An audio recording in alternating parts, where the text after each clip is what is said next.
Good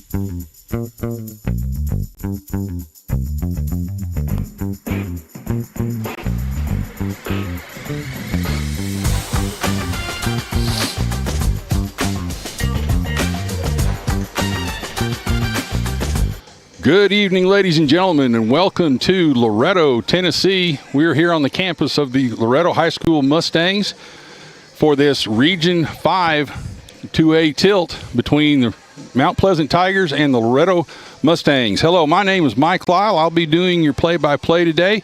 I'm with Seth Campbell, who's going to be engineering and doing color commentary. We have a beautiful, what has turned out to be a beautiful night for football. We were afraid there was going to be a lot of rain, and quite frankly, if you look around at the crowd there, I think a lot of people were worried about it being a lot of rain. Plus, you know, we're kind of fighting that little thing called Halloween, and so there's a few other competitions for their time and stuff here. So, but we're here, and we welcome you to our live stream broadcast that you can pick up on Twitter, X, Facebook, YouTube, and about any other platform you want to pick up on. We also want to welcome our radio audience on 101.7 WKOM for this special edition Thursday night game.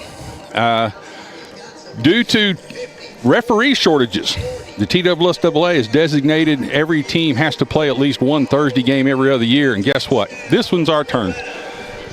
Now, due to the conditions or due to the situation on the field here, we are at a really weird angle. We're down here in the north end zone, literally under the scoreboard. So, you know, we're going to see an odd game here as far as angles are concerned, and we hope you know, if you're watching, you're in for a different experience tonight as we are here trying to call the game. But it's a nice. Turned out to be a nice night. Now, the rain may come in and out. I think looking at the radar, it was going to go back and forth, you know, off and on. You know, I think the heavy rain is past us. So it's going to be, you know, the field's a little bit wet, a little bit sloppy in places. But other than that, it's a beautiful night for football. Yeah, there's nothing to complain about. I mean, we're dry. I mean, maybe some people out in the stands aren't dry and our players won't be dry, but the rain has let up. I was expecting maybe a little, you know, smaller than a monsoon, something where in that category. We didn't get that, and we're ready to play some football. And happy Halloween to everyone out there listening. Yeah, out of all Thursday nights to do this, we get Halloween night, but you know, we got to get the win. Yes. Anyway, I mean, Halloween, thanks. It don't matter. Get the win tonight, guys. Yeah, Loretto comes into this with a 5-4 overall record, 4-2 record in the region. Mount Pleasant comes in with a 6-3 overall record, and they're 4-2 in the region. This game is for second place in the region, and the loser, more than likely, is done. Yeah, so they're going home. They're going home. So this is going to be tantamount to a playoff game for both teams. The loser ends up in a three-way tie for 2 spots, and the way the tiebreakers are working out, and it looks like, you know, neither one of these teams are going to come out on top of the tiebreaker situation. So this is basically for the playoffs, and so it's going to be a big night, an exciting night for this. Loretto was idle last week, had a chance to rest. They played Waverly, winning 42-13, and then the week before that,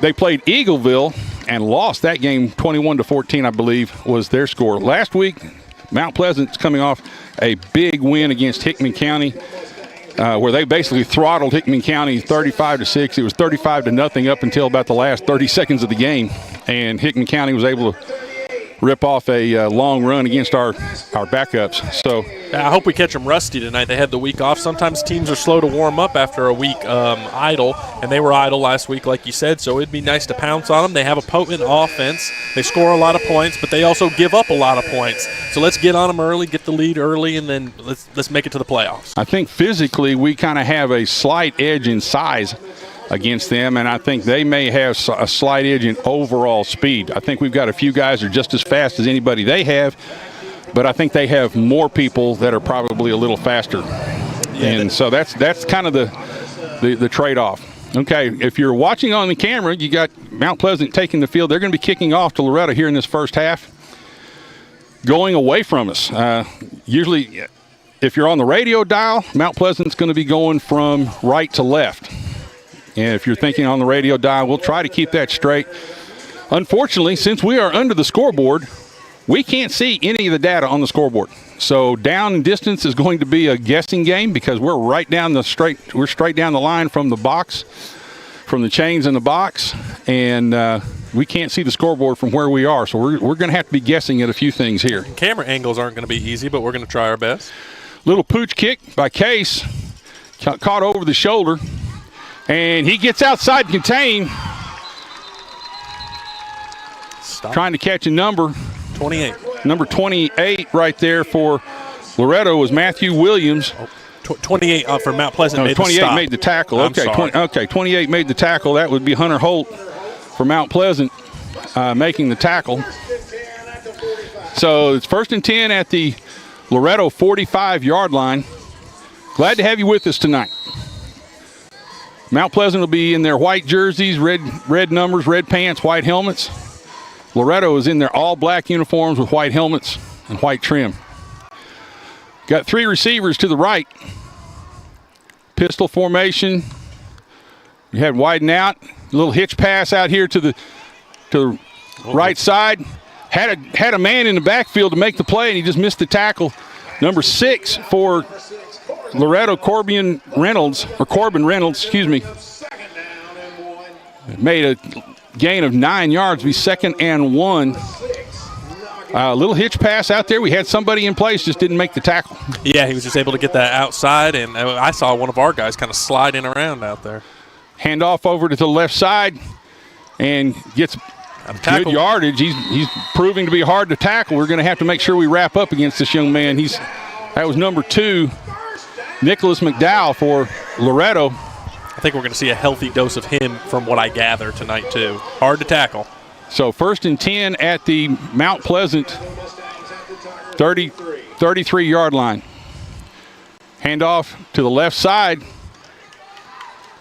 And we get several guys over there. Looks like Connor Scher was the first man to the ball right there to hold him up. And then he gets a lot of help there by Braxton Brady.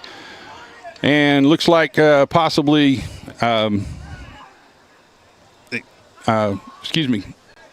Braden Parrish. Also, where we are, it's kind of hard to see my rosters and notes here, so it's going to take me a little bit. Yeah, it's a little dark up here. Yeah. That sun we had at the beginning of the season, it's gone. 2 receivers to the right, 2 receivers to the left, stacked. Single setback behind the quarterback in the pistol formation. Dakota showing blitz and coming hard. Flushes him out of the pocket to the right side and right into the outside linebacker. I think that was Parrish. Parrish making the tackle. But that was also forced there by Dakota Alderson coming from the defense's left side right there. He got out wide and didn't let him now. 3rd and long. 3rd and a good distance. 11. Yes, sir. And we got 3 receivers to the left, and we only have 2 defenders out here to the right. And they see that, and they get a receiver out here. Good tackle. And make the tackle. It's going to keep him short of the first down yardage. But we were outnumbered there for a little bit on the play out here to our defense's left side. And we were able to rally to the play pretty quick. So it's going to be 4th and about 4 yards at the Tiger 48-yard line. 28-yard line. Where did I get the 48? Well, they made it 4th and manageable after 3rd and very long. So let's stop them, get the ball. Come on, guys. Handoff going to the left side and gets the tackle, and it looks like he has enough yardage for first down. He's able to break through the first tackle. We had a man in the hole and was not able to make the tackle at the hole. We're going to have to make those plays at the first contact. So now you got 2 receivers to the left, 1 receiver to the right. Again, handoff back to the left side. They've seen something to their left side that they like to try. And they're getting good yardage off of that left side. And it's just basically pushing us down the field at about 5-6 yards at a clip. 2nd and 5 at the 16-yard line. for Loretto here on this opening drive in the first quarter. And a handoff back to the right side. A little mix-up right there. Now they're going to take him back for a loss. Had Evan Plunkett makes the first contact, and then he's followed by a whole host of tackles. It looked like a mix-up in the backfield and the blocking. We were able to take advantage of that. So now it's going to be third, I believe. Or third and 11. Third and 9 at least. That exchange between quarterback and running back there, that was an ugly exchange. It allowed our guys a minute to get back there and just swarm them. Yeah, it looks like Loretto's game plan is to spread us out and then try to run in our gaps and make us chase them. We got some speed at the linebacker position, so, I mean, hopefully we can counter that. 2 receivers right, 2 receivers left in the pistol formation. Got Mason Tidwell at quarterback. A little bit high of a snap, and throws a fade pattern. Wow. Fade pattern into the end zone for a touchdown. Beat Avery Johnson right there in a man-to-man coverage. Excuse me, I'm sorry, that wasn't Avery. That was Jalen Smith. Got beat on that play right there. They had man-to-man. We were saying we didn't get to him, and he had time to throw the pass and really was wide open in the end zone. Darn it. And we had him kind of where we wanted him with third and very long, and we let him off the hook there. We let him off the hook. And the extra point is up and is good. So Loretto takes the lead here in the first quarter, 7-0. You're listening to the Front Porch Sports Network and WKOM 101.7. We'll be right back after these messages.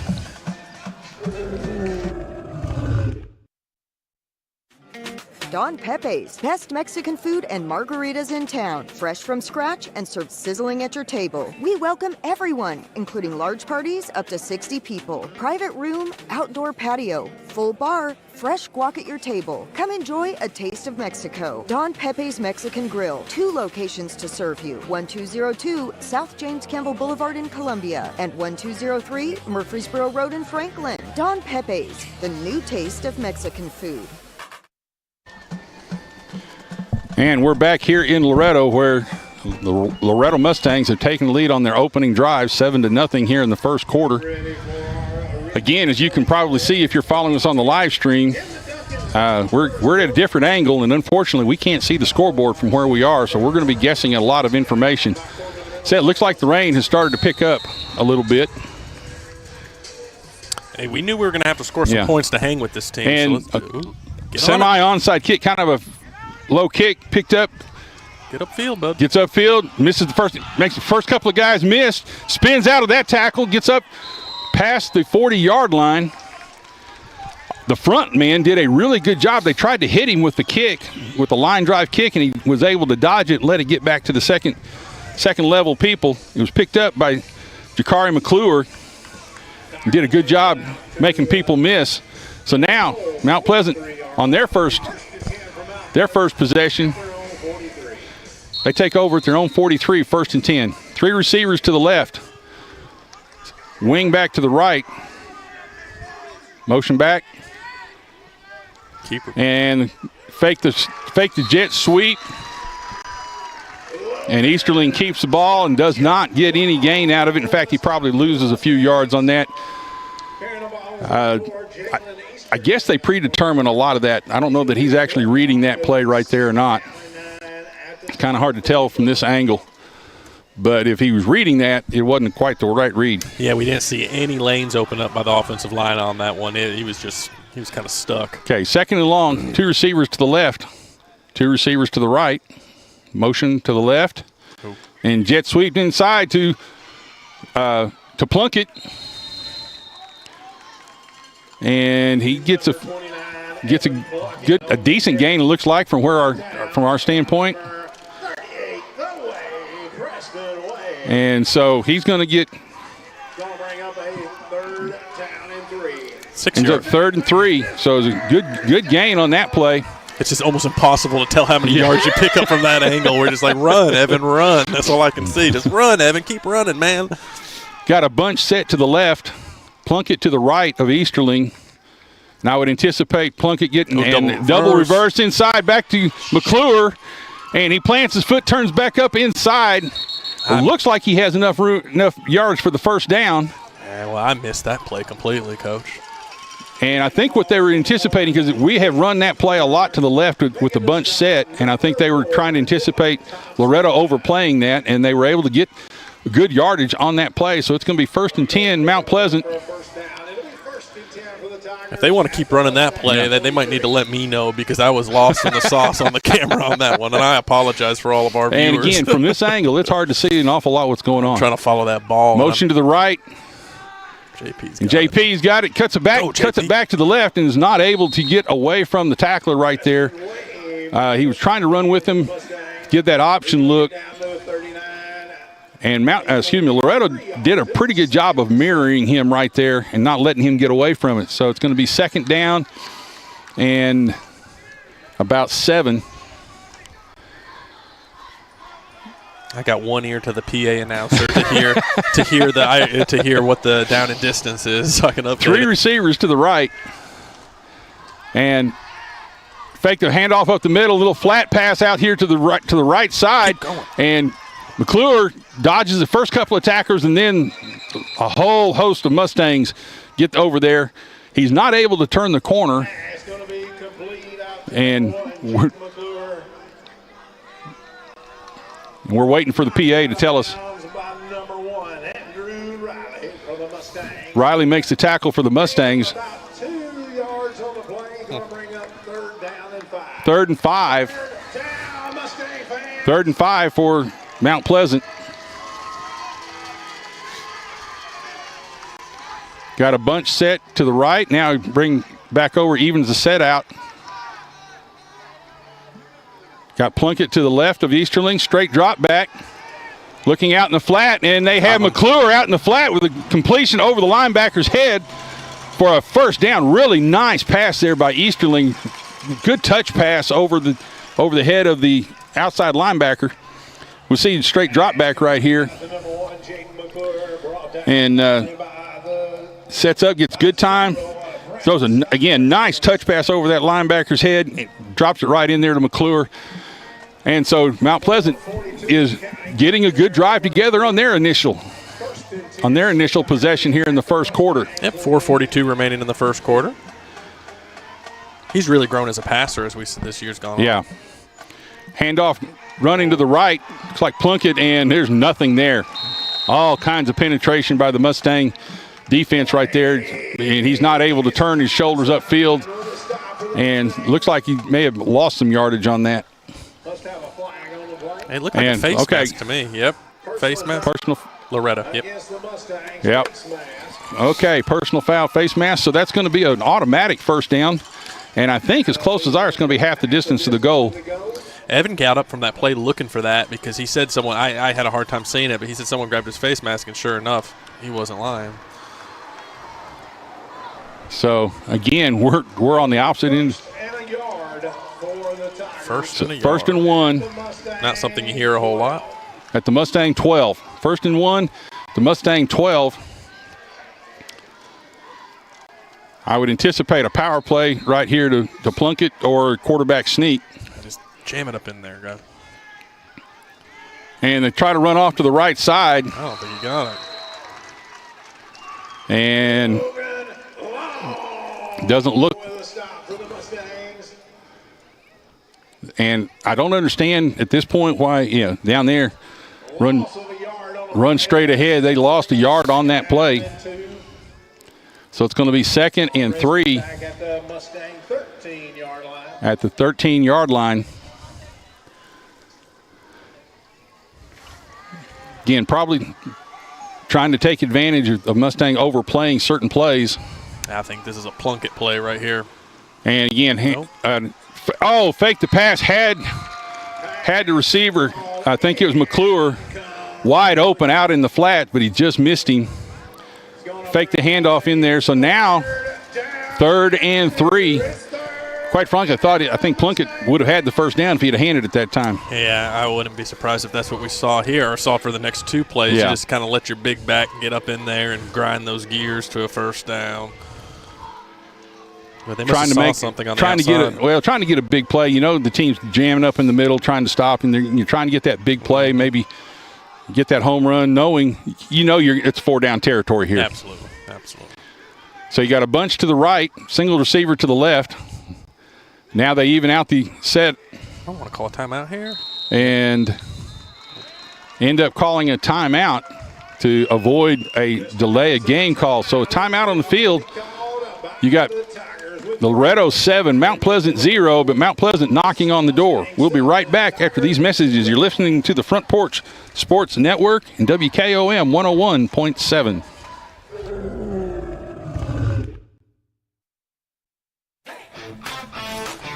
This is David Usselton with Usselton Automotive, located in Columbia, Tennessee. We service all foreign and domestic vehicles.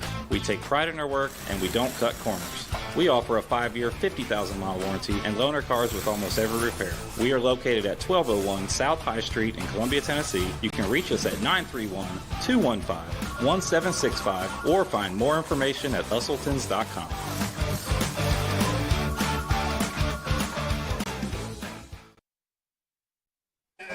And we're back here with 3:39 left in the first quarter. Mount Pleasant is on their drive. They've got 3rd down and about 3 on the Loretto 13-yard line, if I remember things right. Yes, sir. Ladies and gentlemen, from the angle that we're at, we're having to depend an awful lot on the PA announcer here for our information since we can't see the scoreboard from our location. Oh, bad. Oh, goodness. And they run a little option play to the right, and it's really, really slow developing for some reason. And no, that's no gain. And so it's going to be 4th down. Again, it looked like a stop for no gain.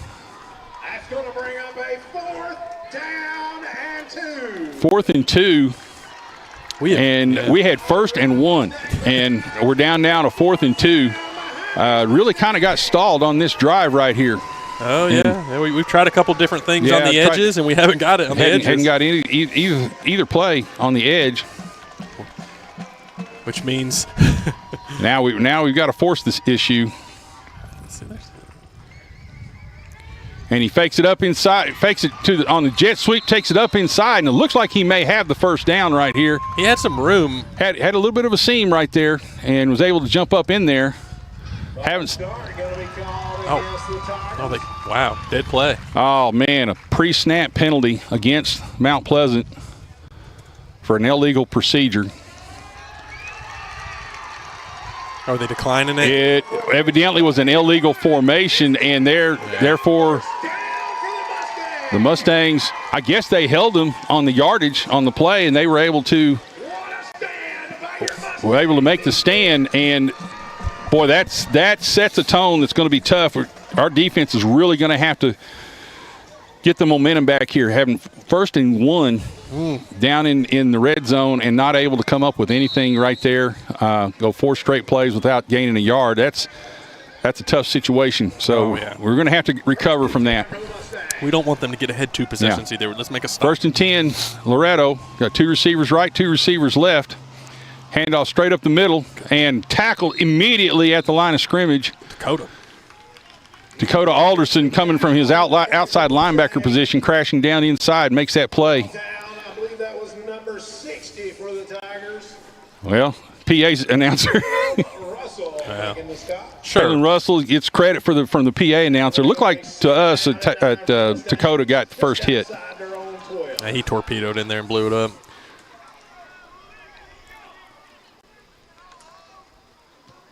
Straight drop back, looking, he gets flushed out of the pocket, and he breaks contain on the rush and gets outside to the edge and makes a big gain, scrambling up the defense's right side there.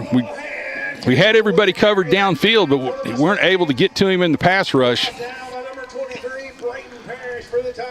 Parrish on the tackle for the Tigers. It's going to be 1st and 10 for Loretto. He's quick. Big, long strides. Yeah. So now we got 2 receivers. The left straight handoff straight up the middle.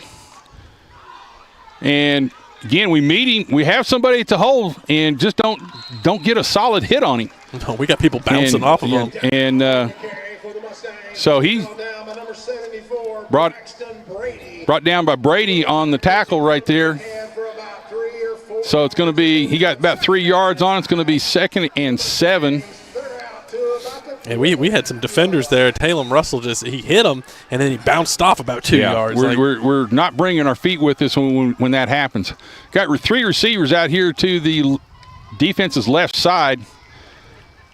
The handoff going to the left side, and he gets outside the initial containment, cuts it back to the right. Oh, he's got lots of room. And now he's got all kinds of room on the reverse the field, and at that point, I believe it's Knox Brooks knocks him out of bounds, but a big gain for the Loretto Mustangs. Had him stopped at the line of scrimmage, but weren't able to contain him, and he broke backside and was able to break outside containment. So now it's going to be 1st and 10 Loretto at the Mount Pleasant 35-yard line, looks like. And they're going. We got to buckle up because they're going fast. They're going to move fast here. You got 2 receivers on each side, pistol formation with the quarterback, again, number 13, Mason Tidwell, in the back with Corbin Reynolds. Hands off to the McDowell on that carry. 2 big hits right there, but we didn't wrap up when we hit him. No, we're just going in for the hit. Going in and trying to blow him up. We're going to have to wrap him up because these guys aren't going to go down off the first hit. I think they were pretty tight. They were huffing and puffing on that play. He went down, but there's going to be plays where he just runs through that. Yeah. 2nd and about 4. Handoff going to the defense's right side. Good play right there. By Parrish coming in from his backside, inside linebacker position. Saw the play going away from him, was able to shoot that opposite A-gap and make the play there. So it's going to be 3rd and 6. And we've got to be getting close to the end of the quarter. It's kind of a guessing game in our position tonight, but yes, I agree. I bet you there's about a minute, maybe less. That rain's coming down. Yeah, that must be the quarter. Micah Hodgson entering the game. And I believe, there's the end of the first quarter. So at the end of 1, it is Loretto 7, Mount Pleasant 0. We're listening to the Front Porch Sports Network and WKOM 101.7. We'll be right back after these messages. Bypass Deli, 1806 Shady Brook Street in Columbia. All fresh American food. We hand pat our patties daily so you can enjoy the best burgers in town. Come enjoy anything from our outdoor patio to a burger paired with a cold beer to a Reuben or even our ice cream floats and everything in between. Voted Muletown's best burgers, that's Bypass Deli, 1806 Shady Brook Street. Bypass Deli, serving Columbia since 1966. And we're back here for the beginning of the second quarter in this Region 5 tilt between the Loretto Mustangs and the Mount Pleasant Tigers. This is, in effect, Seth, a playoff game. Absolutely. And the winner gets second place in the region behind East Hickman, who's undefeated in the region. The winner will be 5-2. The loser, by virtue of all the tiebreakers and the logjam in spots 3 and 4 in the playoff system, probably is done. Yeah, more than likely headed home. We have to kind of see what happens tomorrow, but the way everything lines up, they're probably going home. So Loretto now setting up. Oh, flat, man, goodness. And he straight drop back. Pick it up. And a fade route to the right corner, and he basically high points it over our cornerback for a touchdown. What in the world? It was almost a dead play. It's kind of like a trick play we used to run when I was in high school. They would snap it, and no one else would move. He just flat-footed back there, taking a sweet time. And then he just outruns everybody to the corner of the end zone and scores the touchdown. High points the touchdown right there. Kind of caught us right there. Again, it's kind of a trick play because nobody moved, and we all kind of looking. They're all kind of looking at each other like, "What's going on here?" When I say quarter, and the extra point goes up, and it's good. So now Loretto extends their lead to 14-0 here in the second quarter, and Mount Pleasant's going to have to make a have a good drive right here to answer this, or this game could get away from them quickly. We're going to stay right here for this on this break and talk a little bit about this, Seth. Yeah, we know that they're going to put up points. We knew that coming into tonight. They put up points in all their games. We knew we were going to have to score. One drive, one turnover on down. So we have to come out and we have to answer this because they're going to continue putting up points more than likely, and we're going to have to make up a little ground here. Let's hope we can get it in the end zone coming up. Or, like you said, this could get away from us fast tonight. It's a big game. I mean, we want to host a playoff game next week. Yeah, it is a big game, and I think knowing that they're probably a little bit faster as a team, I think Coach was trying to use that speed against them in some counter plays and some edge plays. And that first drive, when we got down there into the scoring zone, didn't quite work. We drove the ball well. We just didn't. We weren't able to finish it off. So let's see if we can finish this one off, get ourselves within one score here. And again, onside kick into the middle of the field. And it looks like trying to see who picked that up. Holt. Hunter Holt picked that up for us and gained about 5 yards, 6 yards on the return. That kicker knows how to put some English on the ball. That ball was spinning. I get the idea he can't kick it very deep, but he can kick some really nasty squib kicks. Yeah, that had bounce and spin on it. That's a talent. That's almost as hard as getting a deep kick back. Oh, yeah. 1st and 10, Mount Pleasant. You go 3 receivers to the left, a wing to the right. Got Easterling back there by himself. Snap. Loretto sends a man up the middle. Trying to do a little hitch screen out here to the left side, and pursuit. Loretto's pursuit really gets out there quick. And Jakari McClure gets the pass and actually lost a yard on that. He wasn't able to get his shoulders up the field. Loretto really does a good job pursuing to the ball, and we're going to have to do something to eliminate that speed. A lot of times what you do, if you know that, you got to run right at them. You got to make them stand still to play you and eliminate the speed difference. We seem to be avoiding the middle of their defense. I haven't seen many plays just up the gut yet. Yeah. I don't know if that's a game plan. 2 receivers both ways. Now we send. Oh, they're going to get us. Yep, guard. Had a little bit of a flinch there. 51. 51, that's Derek Ridenour. Derek Ridenour that got a little bit of mix-up on the snap count right there. So now it's 1st and 16, or 2nd and 16, actually. Again, those pre-snap penalties coming back to haunt us again as they did in the first part of the year. Got 3 receivers to the right, 1 receiver to the left. And they send a man right up the middle, rolls to the right, throws back to a screen pass in the left to McClure. He makes a couple of men miss, makes a dodge, gets outside, and a flag goes flying up the – I have a feeling we're going to get a holding call on that because he was bouncing back and forth, and it was really kind of hard for the blocker to stay on the defender. I'm afraid it's going to be a holding call out on the edge. Yep. Those plays, that's usually you see the flag in that area. And unfortunately, that negates a really good play that, again, they did use their speed against him this time. Rolled right, threw back to the left. Right around the 40-something.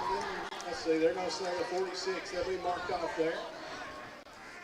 Said the holding was about the 46-yard line. 10 yards from the spot of the foul. That'll bring up 2nd down and 18.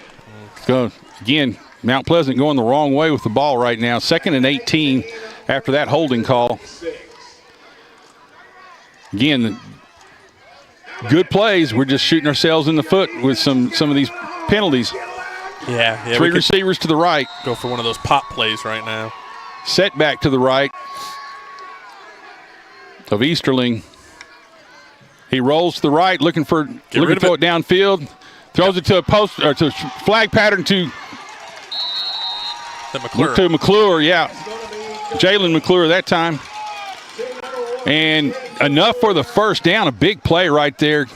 Did a flood route and was able to find McClure about in the mid-range. They just basically had more receivers than they had defenders in the area right there. Oh, yeah, what a big conversion. You know, second and long. We needed that. Huge, we got it. huge. Yeah. So now they kept the drive alive and going. So now we're on the right hash, 3 receivers to the left. Bring motion. Fake the jet, comes backside, has a little bit of a seam, cuts back up into the defense, and then looks like the whole defensive unit still moving for the Mustangs meets him, but it's going to be close for a first down, a good yardage. We got a good perspective of that. I'm going to replay it for the viewers, Coach, because you saw the hole open him up. You saw him do a little head fake, a little juke. I mean, it just was a good perspective. Little stretch play there. Good cut block by Braxton right there to get the defender to open the hole up for him.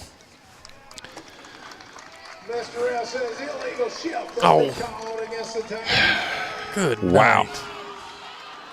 Good Referee night. coming over and talking to Coach Hartsfield about it and telling him evidently we shifted too quick.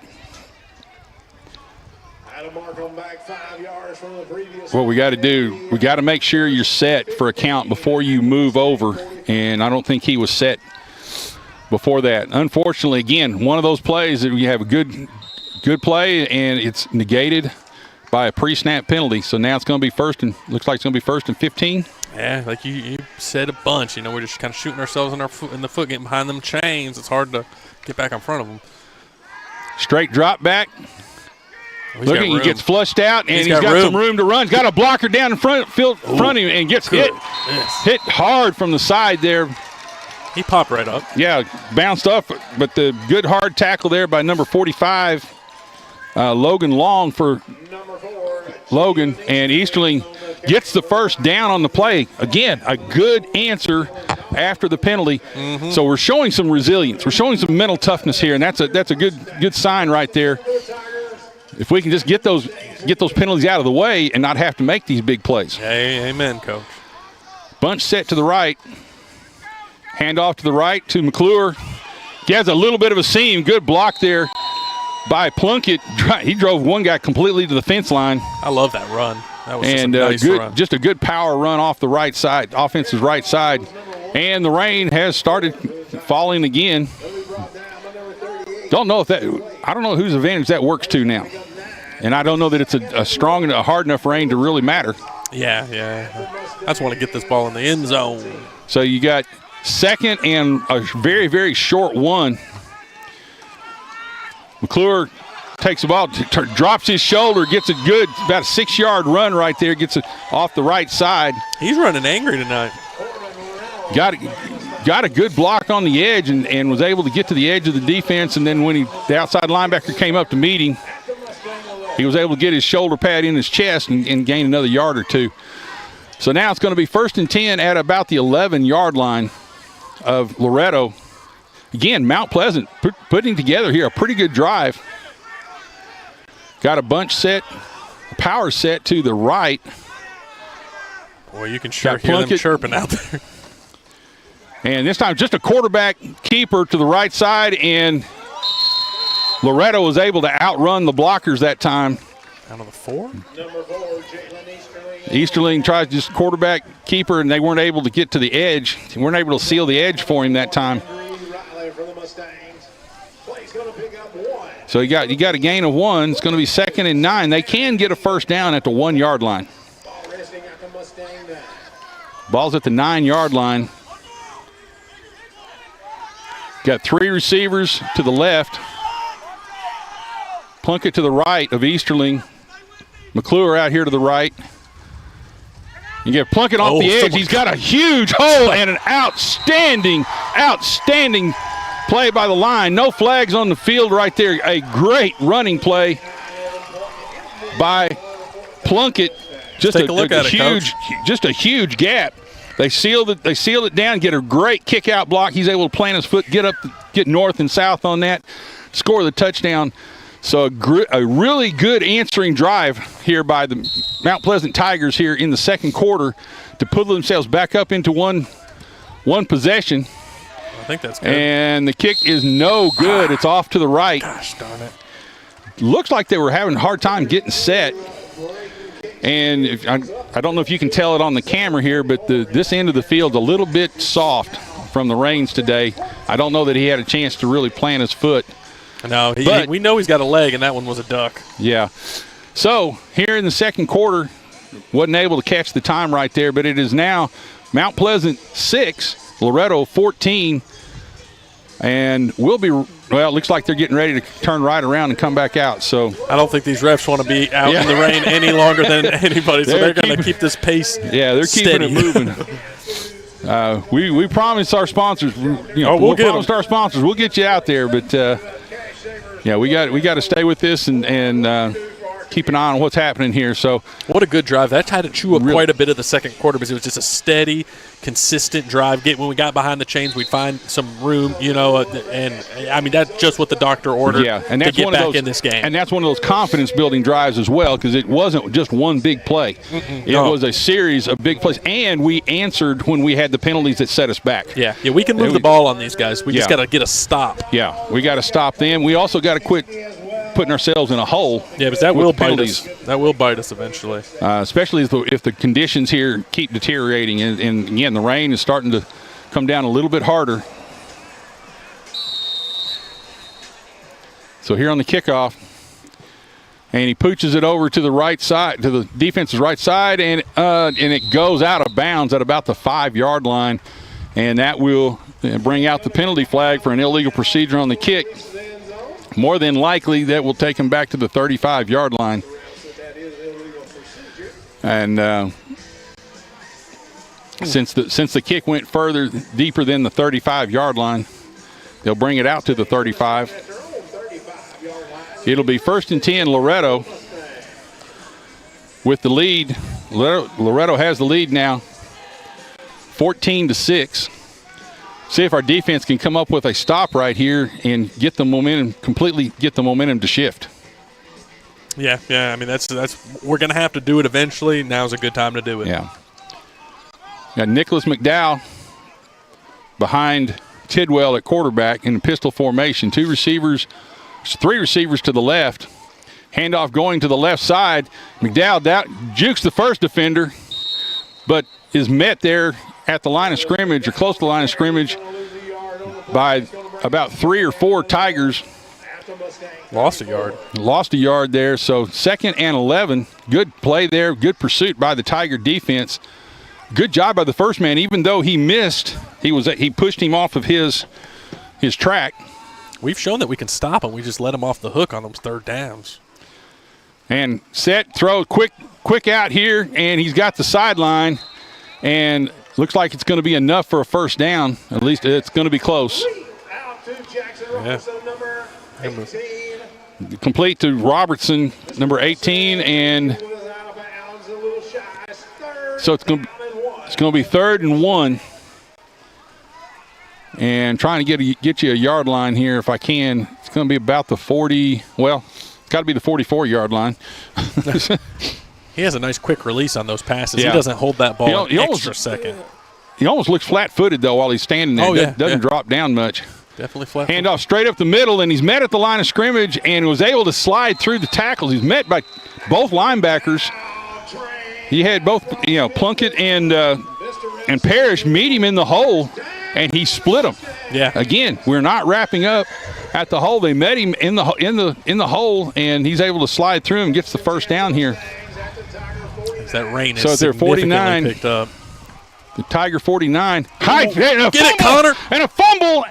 And, man, the ball bounced around a little bit. We weren't able to get on it. We had somebody right there to get it and wasn't able to corral it in. And Loretto was able to get back on it. We had a good angle on it, and you'll see a bunch of Tigers have the opportunity. McClure has a shot at it. Can't quite. I think he was thinking scoop and score instead of just covering it. That's frustrating. And he got away from him a little bit. So Loretto was able to recover it and maintain possession. But a loss on the play. We talked about this. Well, wet field conditions, wet ball. Well, second and what? We got 15? No, not 100. Yeah. Snap. He sets, looks, has some time out there, starts rolling to his right, and gets outside and really can't turn the corner very much. Good coverage downfield by the Mount Pleasant defense. Knocked out of bounds with number 24, Dakota Alderson. Dakota Alderson makes the tackle, pushing him out of bounds. It's going to be 3rd and 14. Again, a good response here by the defense if we can keep them from getting this big play right here. Yeah, this is where so far tonight we've kind of let them off the hook in these positions. Don't do it here. Get off the field. That, like I just mentioned it, but the rain is really coming down now. So well, that will kind of help us in the passing game as far as their passing game, stopping their passing game. Sets up, looks. He's got time. Now he's under pressure, gets flushed out to the right. Gets outside of Braxton right there, but he doesn't have room. Good job, Braxton. Braxton gets to him. He pursued him. He didn't give up. Pursued him and was able to get to him. It looked like McClure may have pushed him back into Braxton by coming off and attacking to him. So now it's going to end up being 4th and trying to see. The angle is going to be tough to see right here. It's 4th and you got to punt it. 4th and 18 at the Mustang 43-yard line. That's the stop we needed. Yeah, got the stop, and I think they're gonna let this clock run down. I have no idea how much time is left on the clock here. The game has been going pretty fast simply because there's not been a whole lot of passes. And before the play clock ends, Loretto calls a timeout. So it is with the timeout on the field. It's Loretto 14, Mount Pleasant 6 here in the second quarter. You're listening to the Front Porch Sports Network and WKOM 101.7. We'll be right back after these messages. Hello, this is Rick Tillis from Tillis Jewelry. What is a full-service jeweler? Experienced staff, custom designers, in-house jewelry repairs, and beautiful jewelry. Yes, at Tillis Jewelry, we are passionate, knowledgeable, and committed to integrity. We strive to be the best in our community and in our profession. We build long-term relationships and become part of family traditions that will cross generations. We delight clients by providing an unparalleled selection, superior service, and exceptional value. Tillis Jewelry, we exceed your expectations. We're back here in the second quarter. Mount Pleasant has just forced a 4th and 18 at about midfield. 4:58 left in the second quarter. Okay, you got 4:58 left in the half. So Loretto sets up for a punt, gets a high snap, is able to get it off. And it's a relatively short punt, but they get a big roll. And it's going to roll down inside the 20. And going to be down by number 10, Nate Tucker. It'll be a Tigers ball. 1st and 10 at their own 18. okay, ball gets to the 18-yard line. It's down on the 18-yard line. Folks, I was waiting right there to hear. Again, from our vantage point, we can't see the yard markers here, so we're having to kind of wait on the PA announcer to give us some information. He's been good at it. I appreciate his help on that. But so now 1st and 10 at Mount Pleasant's own 18-yard line.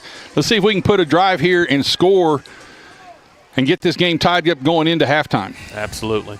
And then we're going to get the ball in the second half. There we go. Don't turn. Straight drive, quick hitch pass, a double pass, and he's got somebody wide open in the middle. Had somebody on the backside. There we go. And they had a helmet to helmet right there. McClure got hammered. I should have hit replay. Got hammered on that play. Kind of a duck out there, but you still just can't headhunt.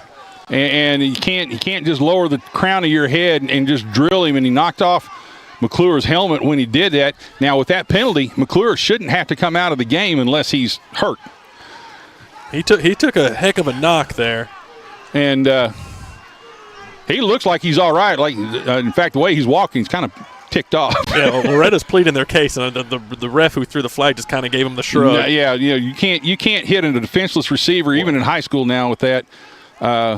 Wait, are they waving it off?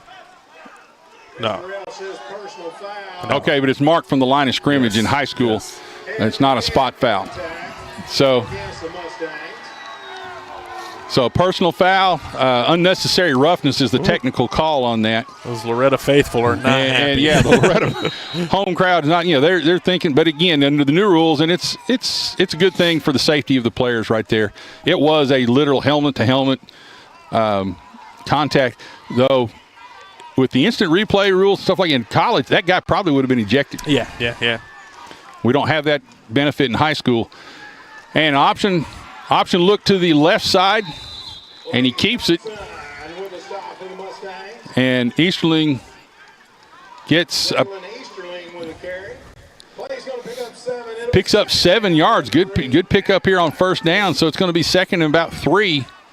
We could eat the rest of this quarter up if we can put together a drive like we did earlier. But we don't want to eat it up while we're out there. We want to eat it up with scoring here late. That's one of the big things we're going to need to do. So we don't want to get play it too close on the clock here. Sure helped with the field position, that penalty did. Got a bunch set to the right.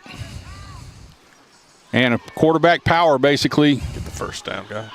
And gets a little bit of a seam at first, and gets attacked by the entire the entire Loretto defense, but I think he's going to have enough for the first down. Jaden never did go down on that play. Yeah, he never did go down, but they were able to hold him up. But he got the yardage for the first down. It's good to see the urgency. It's going to be first and 10 Tigers at their own 44. Good little drive getting started here. So they got 3 receivers now to the left. Got a wing to the right. Easterling by himself, rolls to the right, looks out in the flat and just overthrows Plunkett right there. Had him open there for a short gain, but just a little bit high, kind of short-armed that. Yeah, it looked like he had him in the flat there. Yeah. And again, with the rain coming down, he may not have had much confidence in his grip. I played quarterback in high school, and a rain like this was aggravating. It rained in Oklahoma? Oh, yeah. Well, we were an option team, and a big passing day was 8 passes for me. But again, it just slick enough to make that ball hard to hold. Yeah, and this is definitely making it slick out there. Bunch to the left. Ooh. And a roll to the left. He dodges the first 2 guys, had 2 guys. Now he's up the seam, breaks contain, and gets a good gain up the left side right there. And we'll see if we can't get another look at that one. We'll get a little bit of it. There he is on the outside. Breaks contain. 2 guys had him in the backfield, and he does a good job eluding the tackles deep in the backfield and turns a tough play into a big gain. It's first and 10 at the Mustang 46-yard line. Got 3 receivers to the right. Plunkett to the right. Rolls to the right, and he's got a man out in the flat. He had McClure out in the flat, and he just kind of underthrew it. If he'd have been able to – that wasn't McClure. Was that Avery? 6? Yeah, it looks like Avery. He had Avery out there in the flat, and if he had been able to hit him in stride, he could make probably had a path up the sideline here. With a blocker out in front of him, he may have been able to make a really big gain right there. This is the most diverse I've seen the Mount Pleasant offense this year. They're doing a little bit of everything, and they're doing a lot of it well. A couple of the passes aren't exactly on point, but this is tough conditions. I mean, I love watching this offense work. Plus, like you mentioned, he has grown a tremendous amount since the first part of the year in his ability to throw the ball. Oh, yeah. 3 receivers to the right. A wing to the left. Again, roll to the right, and he's looking. And a little quick hit, there. Quick out to a little flat pass out to Plunkett, and a good gain. So it's going to be now third, and looks like about 5 or 6, maybe a little bit shorter than that. Third and 3. So third and short here for the Mount Pleasant Tigers. In a very, very important drive right here, try to get themselves back in the game. Straight drop back, crossing pattern. He forces it to McClure. It's actually triple covered, and it's intercepted by Loretto, and he's got an escort up the sideline. And Mount Pleasant's able to beat through the escort there and make the tackle, but a big turnover right there that kills a Mount Pleasant drive.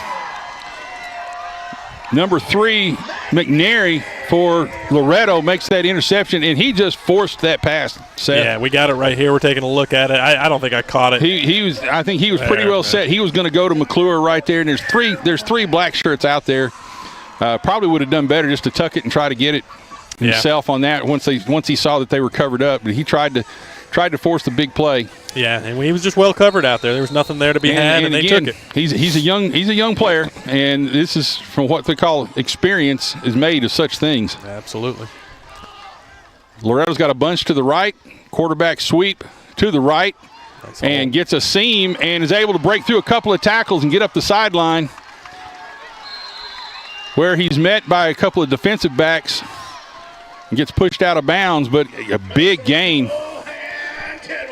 Big gain by Tidwell on first down, gets enough yards for the first down. And here at the half, The change, Mr. Ralph says, first down for the Mustangs. got first down for Loretto deep in Mount Pleasant territory. Can't be but a The couple defense minutes left here.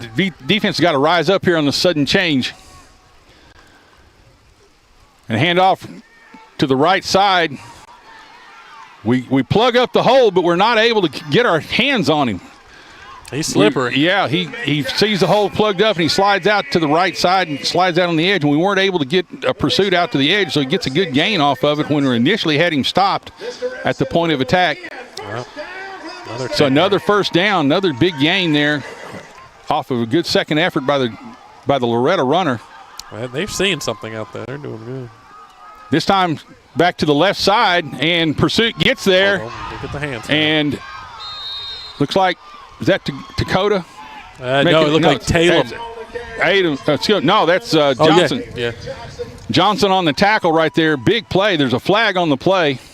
I hope he didn't get him up near the face mask. No, the flag was before the tackle. So I think, there's holding against Loretto. Okay, back him up. And Illegal block going to be called against the Mustangs. And we're going to see if there was a loss on the play. And I'm almost sure they're going to push him back because they want to, you're too close to your own goal line not to. Oh, yeah. That looks like they may. Referees are still talking about it over here on the right side. Yeah. And yeah, we're getting reports of the feistiness of the fans on both sides. Getting a little chippy. Yeah, I mean, if you're out sitting in the rain, you're pretty irritable by nature. Yeah. First and 20 for the Mustangs. Okay, so they do accept the penalty. It's going to be first and 20 for Loretto. And roll to the right, looking for a pass. Has time, throws it back inside to a hook pattern inside. Good tackle. And good tackle there. Pass complete to Dylan Thompson. Trying to see who made that tackle. Made by number 24, Dakota Alderson makes it from his backside linebacker, or from his outside linebacker. So, and it looks like Loretto calls a timeout to stop the clock right here. So a timeout on the field. It is Loretto 14, Mount Pleasant 6 here in the second quarter. You're listening to the Front Porch Sports Network and WKOM 101.7. We'll be right back after this message. We at Hollins Pharmacy must be doing something right. We've been providing pharmaceutical services in the Middle Tennessee area for over 60 years. The guiding principles of our business are fast, accurate, friendly, personal service. We do not have long waiting lines, and our phone calls are answered by a staff member. We strive to get to know our customers by name, not just a date of birth or number. We are your locally owned hometown pharmacy, and we appreciate your business. We urge you to come visit us at Hollins Pharmacy, 1608 Hatcher Lane here in Columbia. We're back with 1:01 left here in the first half. Loretto is on a drive after picking off an Easterling pass at about their own 20-yard line and getting a good return up to about the middle of the field. So now with a minute left, Loretto's trying to extend their lead. Oh, it's second down. Fakes a handoff to the right, to the left, and breaks up to the right. Quarterback edge to the right. Looks like he's close, and he's in for the touchdown. I was able so to lost. find a seam. They faked the jet sweep to the left side, and quarterback counter saw that the backside end came down with the sweep and was able to get to the right edge and scores the touchdown. So that puts Loretto up 20-6, pending the extra point here. Yeah, you hate letting that up right before halftime. You sure hate it. And the extra point is up, and it's good. So with roughly under a minute left in halftime, Loretto extends their lead to 21-6. We'll be right back after these messages. Again, you're listening to the Front Porch Sports Network and WKOM 101.7. We'll be right back. Columbia Foodland is a locally owned and operated family grocery store with a full line of dry, dairy, frozen, meat, and produce items. We focus on keeping the freshest hand-cut meat and produce items daily with the most competitive prices in town. We offer weekly ad specials as well as in-store weekly specials throughout the store. Located at 427 West 7th Street in Columbia in the former Harris Foodland location. Columbia Foodland. We're here and ready to serve the wonderful people of Columbia and the surrounding areas. We at Holland's. And we're back. Like I said, just under a minute left in the half, and Loretto was able to turn an interception into a big score right before the half when we were driving down the field and hoping to tie this game up. And now we're, again, 2 scores down. And just a turn of fortunes. It's going to be awfully tough to overcome in these conditions tonight. Yeah, we're going to get the ball after halftime, and we need to get a score right, just give it right back to them. Squib kick goes up the middle of the field. Picked up, he's got a little bit of a seam right there. Plows over one man and gets a good return out to about the 40-yard line. That was an angry run. Trying to see who picked that up.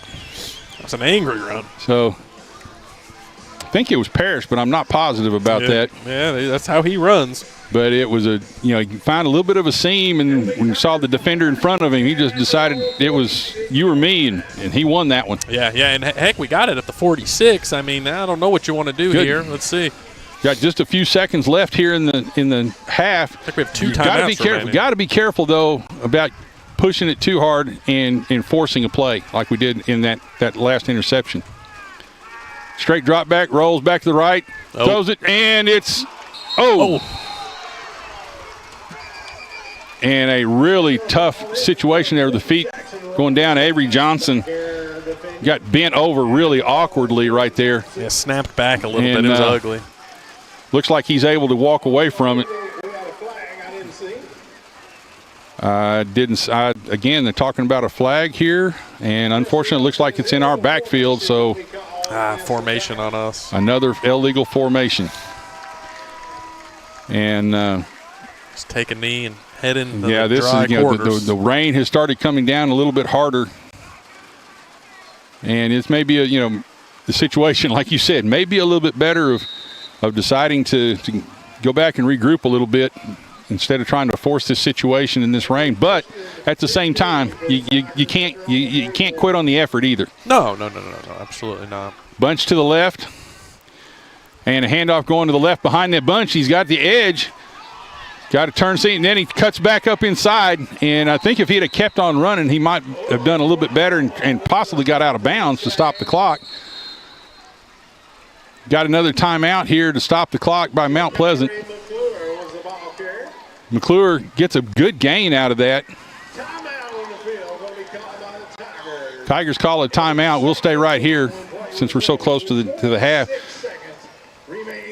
Did he say 6 seconds? 26 seconds left here in the half. And Seth, it's again, we've kind of been our own worst enemy. That's been the story all year long when we've kind of hung ourselves up.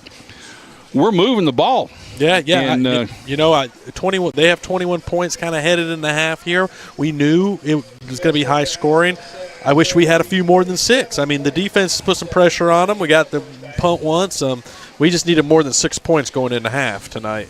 Yeah, they admittedly kind of fooled us on their second score there.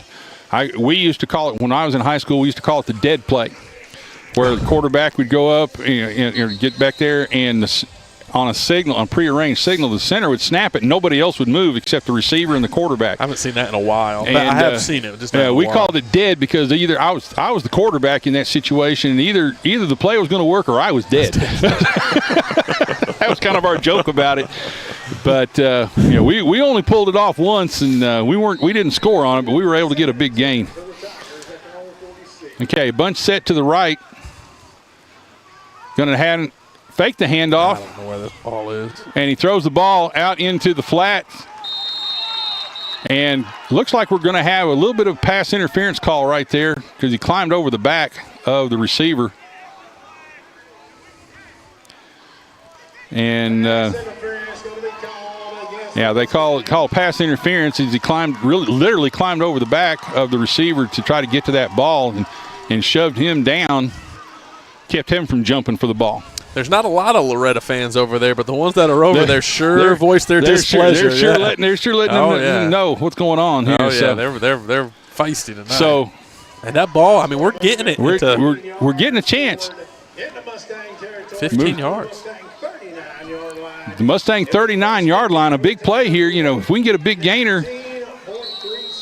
And just 19.3 seconds remaining. Get just under 20 seconds left. We got time for 2 plays if we can get a first down or get out of bounds on this first play. 1 timeout remaining, I believe.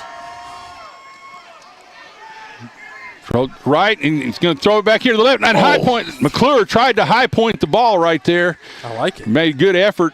That time he had one-on-one, really had 2 coverage, but the second man was too far away.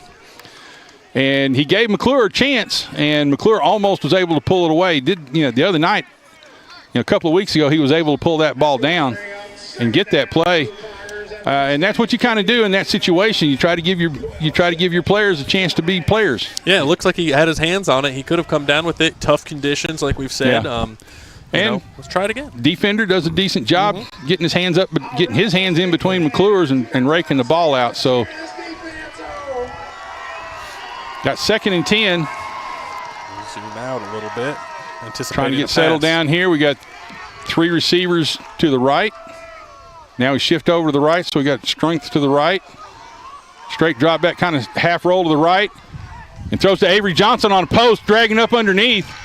He tries to get past the first tackler, is not able to get past the second one, and they call a timeout quickly. They get the ball down to about the 20-yard line. It's going to be close to the 20-yard line. Really a good play, a clear out, and then they had Avery Johnson coming back underneath on a post pattern. And so Mount Pleasant calls their last timeout with, we said 5, did he say 5 seconds left? 2.5. 2.5 seconds. So this is definitely going to be the last play of the half. So they got the ball at about the 20, just outside the 20-yard line of Loretto. Really a good job implementing the 2-minute offense right here. Oh, yeah. Getting up the field, making some good plays, using their timeouts judiciously. Really a good job. Now if we can just cap it off here with about a 20-yard touchdown play, that would be huge to get us back in this game. Yeah, I mean, I love how the offenses look tonight minus the interception. And the penalty. And the penalties, but the play calling, where the coaches are on it tonight. So now with 2.9 seconds left, Mount Pleasant, they're lining up for a field goal. They're going to give Braden a chance here. And a high snap gets the kick in. It's going to be short. Doesn't have enough oomph on it. Wasn't able to get his foot planted well in that. It was a high snap, and the quarterback the holder wasn't able to get it down in time for him. And that should be the end of the half. Yeah, there's the buzzer. The clock. Yeah, they were. That's the end of the buzzer. So at halftime, Loretto jumps out on a 2-score lead over the Mount Pleasant Tigers, 21-6. We will be right back after hearing from several of our sponsors here at halftime. Seth and I will be back to discuss the first half and what we need to do in the second half. But right now, you're listening to the Front Porch Sports Network and WKOM 101.7. We'll be right back after these messages.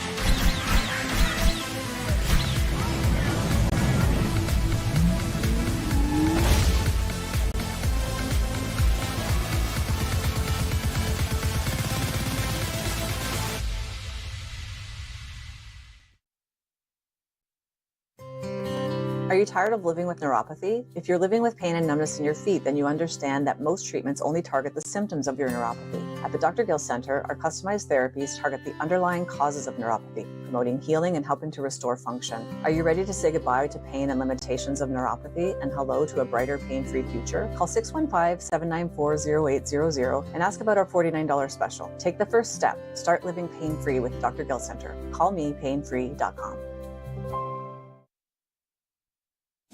Got wings? Alex's Tacos and Wings, winner of the best Mexican food and tacos in Murray County. But did you know that we also have all kinds of the best chicken wings? What's your favorite flavor? Like them hot? Pair your meal with a drink from the bar. Delicious food for the entire family is moments away. Alex's Tacos and Wings, 2202 Circle Drive in Columbia. Visit alexstacosandwings.com or check us out on Facebook. Alex's Tacos and Wings. Come take a bite. This is Hal Landers, owner of Landers Insurance Agency. We are an independent agency representing the famous Erie Insurance Group. Landers Insurance Agency has been committed to providing great rates and great service since 2002. Whether it's home and auto or business or life insurance, we've got you covered. 24/7 in-house claim service, we've got that too. Visit Landers Insurance at 514 North Garden Street, Columbia. Call us at 931-380-2003. Our website is landersinsuranceagency.com and follow us on Facebook and Instagram.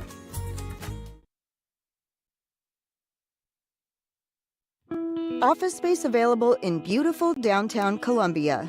Kennedy Broadcasting Company, WKRM and WKOM, has 3 offices for rent in its downtown building.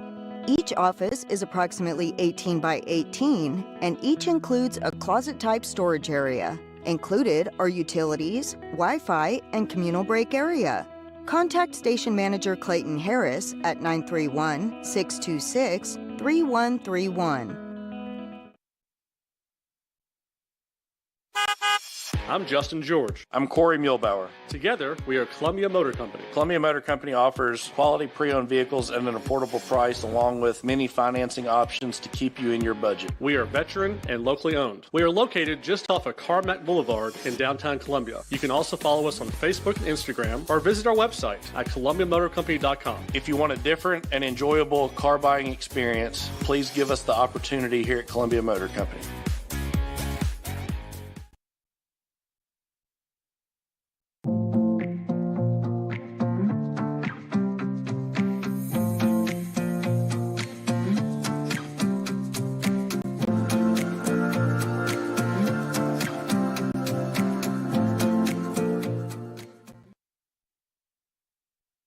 Mezcal Cochina Mexicana. Delicious food and amazing service at an affordable price. Mezcal Cochina Mexicana. Located off of Nashville Highway in Neapolis, near Spring Hill High School. 2504 Care Lane. Authentic Mexican cuisine. Full menu. Family dine-in. Takeout. Delivery. Offering the best cocktails in the area. On the rocks or frozen, pair your meal with our famous margarita. Don't forget, Mezcal Cochina Mexicana for your next meal. Check us out on Facebook. Visit Mezcal Cochina Mexicana today. Proud supporters of the Front Porch Sports Network. Hi, I'm Chris Chumley, owner of Expert Landscaping, LLC. Located in beautiful Columbia, Tennessee, Expert Landscaping specializes in consulting and design for all your outdoor needs, as well as installations for landscaping, pools, patios, outdoor kitchens, fireplaces, irrigation, and lighting. Call us today at 931-374-1772. Expert Landscaping, where quality work is an investment in the future. Hello, I'm Rick Whitley. And I'm Daniel Pollard from Jones & Lang Sporting Goods. We would like to take this opportunity to thank all of you for the many years of support. Since 1966, Jones & Lang has been locally owned and operated and supplying teams from T-ball to college. Stop by and see what we can do for you. We offer a wide variety of services from silk screening and embroidery to our custom trophy and awards department. We're open Monday through Friday, 8 to 5, and Saturday, 9 to noon. Remember, Jones & Lang Sporting Goods, the look of a winner.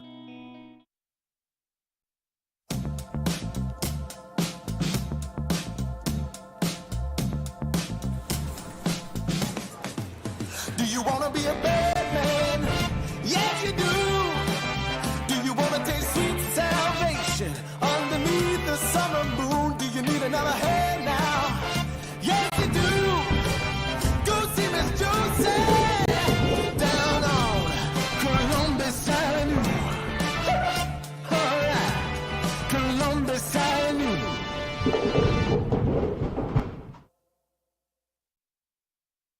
Hi, I'm Robert Rogers at Parks Motor Sales Buick GMC. And I'm Michael Parks Lawrence at Parks Motor Sales Buick GMC. Together, we're Mr. Bobby Parks' grandsons, and we run his dealership, and we are glad to be part of our local community. Being family-owned and operated, we invest heavily in our community. We do things like sports teams, schools, bands, you name it. We try to help everybody we can. The reason why we do this is because we all love this community. So come do business with us, your neighbors, at Parks Motor Sales in Columbia, Tennessee, right off Nashville Highway, or at parksmotorsales.com.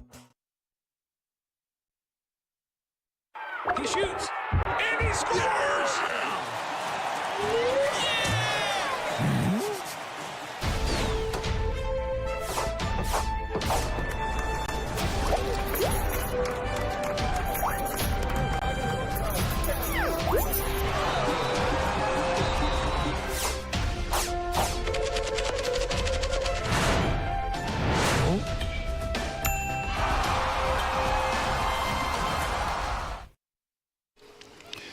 And we're here at halftime we're at halftime of the game between Mount Pleasant Tigers and the Loretto Mustangs here in this Region 5 tilt. Both teams 4-2 in the region, playing for their playoff lives. The winner gets to go on, will claim second place in the region behind East Hickman, and the loser, unfortunately, with all the tiebreakers we've been able to figure out and stuff, the loser will be done for the year, it looks like. So, Seth, again, a really, really big game, and with all practical purposes, it is a playoff game. Oh, yeah, absolutely.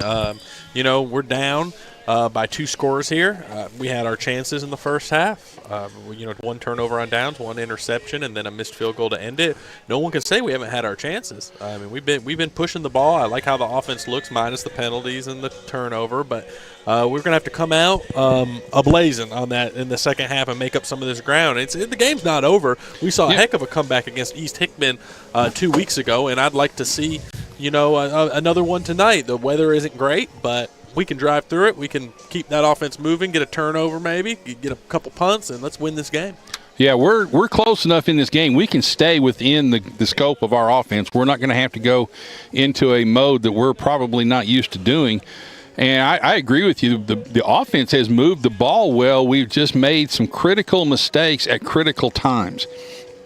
And the interception, we were moving the ball. We had the ball deep in our own, we stopped them deep, they downed a punt deep in our territory and did a great job getting the ball out. Got the ball to about the 35-yard line and had a play, and Easterling admittedly threw into triple coverage. Oh, yeah, that ball probably shouldn't have been made thrown. a bad decision on the throw right there, tried to force a play, tried to give Jakari a chance to make a big play.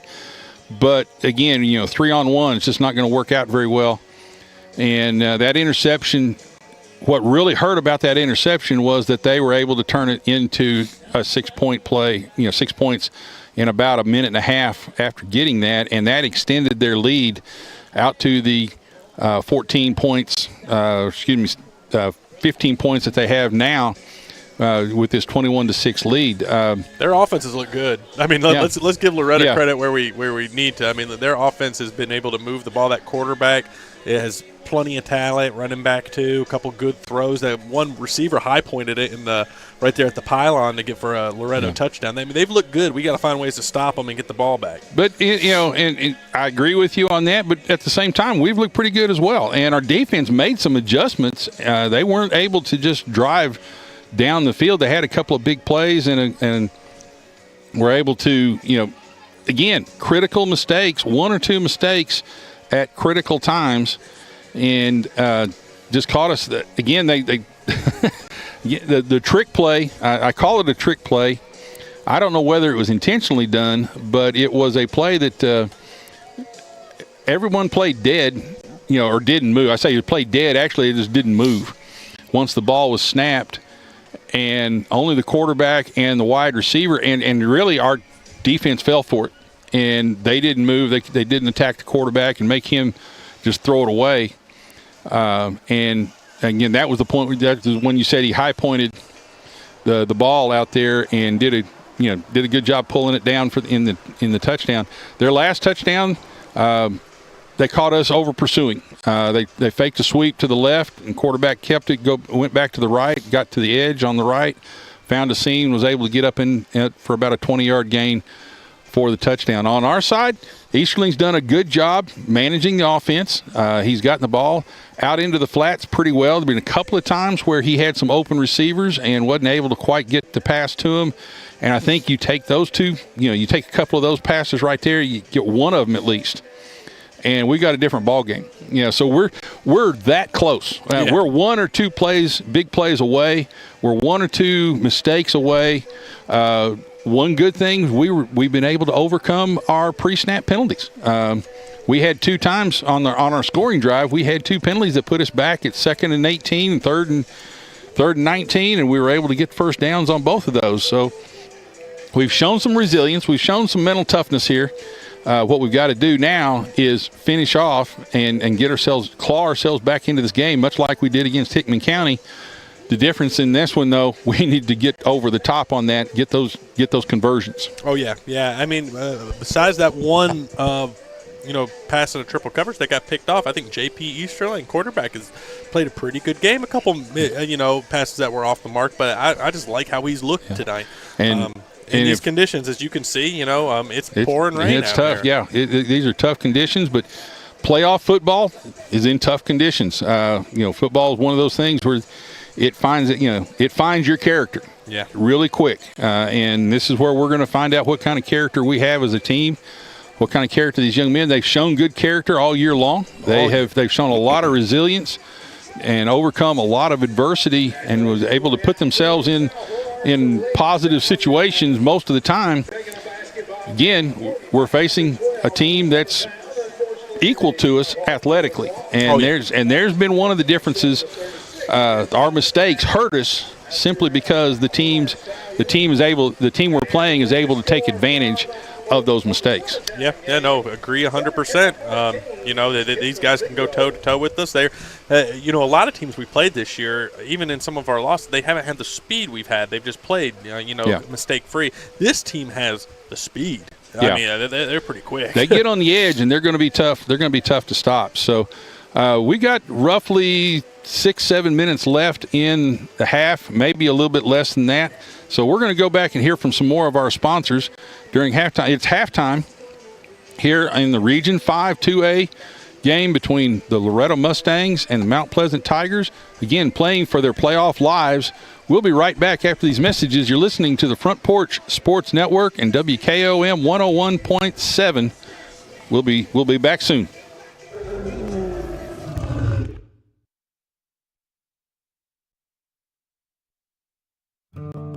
Hi, I'm Matt Perales, manager of Murray County Equipment. We help you with all your agriculture and construction equipment needs. We carry a full line of New Holland tractors from compacts to high horsepower. We have a full line of gravely mowing equipment. We also have New Holland construction equipment, attachments, and accessories for your tractors and a complete parts department. We are locally owned and operated. Come see us at 1075 North James Campbell Boulevard or learn about us on Facebook or contact us at 931-490-8183.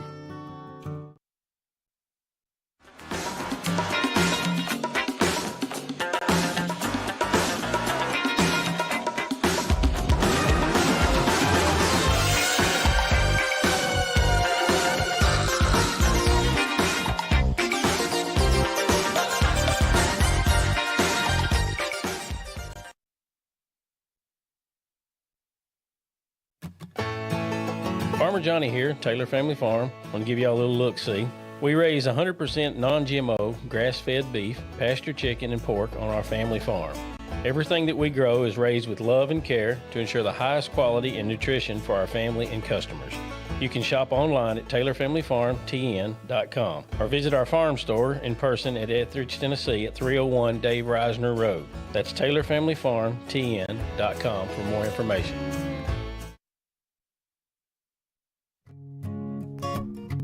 This is Tripp Stoltz, owner and manager at Columbia Ace Hardware.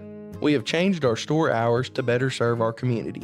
Columbia Ace Hardware is now open from 7 to 7 Monday through Friday, from 8 to 4 on Saturday, and closed on Sunday. Come see us at 112 East James Campbell Boulevard and let us show you customer service that can only be found at Columbia Ace Hardware. Ace is the place with the helpful hardware, folks.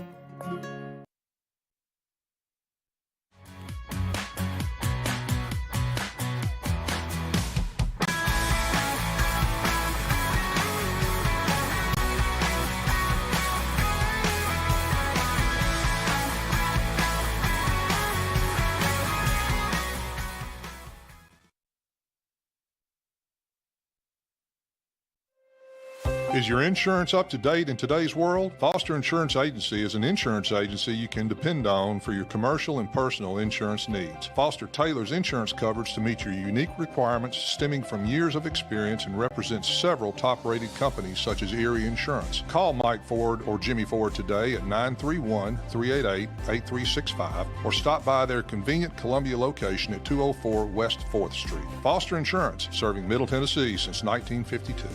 I'm Jimmy Ford, Foster Insurance Agency here in downtown Columbia. We've been here since 1952, located at 204 West 4th Street. We specialize in commercial insurance. We write home, auto, and life insurance.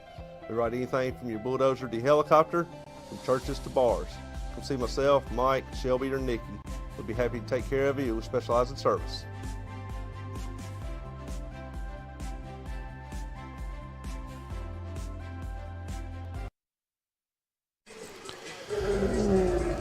And we are back here getting ready to start the third quarter in this Region 5 tilt between the Loretto Mustangs and the Mount Pleasant Tigers. Right now, Loretto has got the lead 21-6 over Mount Pleasant. Conditions have deteriorated a little bit. The rain has become a little bit more of a steady rain. Earlier on, it was just a mist. Now it's a rain. But it's there's not much wind at all. It's really coming down. It's a soft soaking rain. For the farmers in the area, this is beautiful. They needed something. We've needed, we're on a near drought. In fact, down here, it is a severe drought condition. I think this is the first rain recorded in October. Yeah. And so of course it's on Halloween. Unfortunately, it's during our game time and it's on Halloween. So, but of such things is playoff football made. So it's only going to get colder. So Mount Pleasant will be getting the third quarter kickoff here, and see if they can. They need a good drive here. They need to punch it in and get themselves within a score here in this third quarter, and get that momentum back on their side. We've been able to move the ball. What we have not been able to do is finish it off. Yeah, it's imperative, almost a must-have here that we get this ball in the end zone eventually on this drive. Number 17 for Loretto, Henry Chambliss, sophomore, is the kicker. He's been squibbing or onside, and every time, and he does a squib kick again up the middle of the field. And again, good hard return. He just drops his shoulder, gets up the field, and gets what he can get on that, and gets us to decent field position. It's going to be up. Parrish was able to get the ball right there and gets the ball at the 38-yard line. So decent field position for Mount Pleasant to start this third quarter. Oh yeah. We've had pretty good kickoff returns tonight. I mean, just finding little seams and getting what we can. Ball security is a must, too. Yeah, got 3 receivers to the left, 2 receivers to the right. Easterling by himself. And we got, looks like the flag looks like it's going to be offsides on Loretto, the way the referee threw the flag this time. Yeah, 38 jumped into the zone. He's been coming all game right there. And they got him the first play because he's been coming every play basically. Did a long count on him and messed up his timing right there. Looked like our right tackle started to pull, but he was able to get himself set. So now it's 1st and 5. I believe that's Cole Anderson. It's nice to see a pre-snap penalty go the other way this time.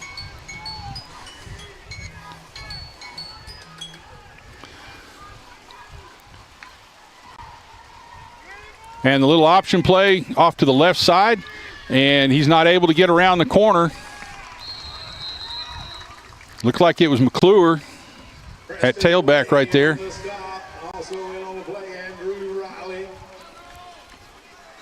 Riley assisted on the tackle for Loretto, and really not much of a gain right there, or maybe possibly even a loss. 2nd and 5. Got back to the line of scrimmage on that play right there. Looked like the better option there was just to kind of hammer it in and plant the foot and get up the field as much as you could. Absolutely. He's got 3 receivers to the right. A lot of communication happening out there. And a slot or a wing to the left. Brings motion back. And a handoff jet sweep to the left side. He makes the first man miss. And that was Jalen McClure, I believe. Yeah, number 20. Yep. Oh, okay. Jakari then. That was number 20. That was Jakari on that jet sweep. And so not much gain. Going to be 3rd and long. Still going to be 3rd and long here. And again, Mount Pleasant not quite getting the start they wanted to get here. If we can get the first down, we can get that back on we can get back on schedule. Got 3 receivers to the right. Plunkett to the right of Easterling. So more than likely we're going to roll to the right. And he does a quarterback belly right up the middle. He got some. It's hard to tell how much. A little bit of excitement here on the side. Jalen McClure took a guy almost clear to the fence on a block right here. They were Loretto was hoping for a flag right there. Now there's a lot of chirping going back and forth. 4th and 2. 4th and 2, and we bring the punt team out. I would not be surprised by a fake right here under the circumstances. And, okay, they tried to do that little shift. They try to run up the middle, and there is nothing there. Loretto does a great job of plugging the hole, and a tackle for a loss right there. And the shift didn't fool them. They scouted us well on that, and the shift didn't fool them, and the circumstances they were able to watch, and you just see the whole defense just collapses down on that play right there. There was just not a whole lot of room to make anything happen. And so again, a valiant effort, but doesn't work out. So now Loretto has the ball 1st and 10, just on the Mount Pleasant side of the 50-yard line. Got a bunch set to the right. Quarterback rolls to the right. Quarterback sweep. Cuts back to the left back side. Has room to run, and now he's behind the defense. It's a foot race to the end zone, and he is going to win that race. The Mount Pleasant defense over-pursued on that quarterback sweep, and he was able to plant his foot, do a backside cut, and really got back behind the entire defense. Let's take a look at it real quick, Coach. You see a good response. You see the defense just flying over to him. He plants his foot, and then the backside linebacker isn't able to seal that backside cut, and everybody has overrun it, and he gets a big run there for the touchdown, and they extend their lead now to 27-6. And we just washed all over to that side. And with the extra point, it is 28-6, and Mount Pleasant's in a big hole. Yeah, this is trouble. We got the offense. Come on, guys. So with here in the 3rd quarter is Loretto 28, Mount Pleasant 6. We'll be right back after this message.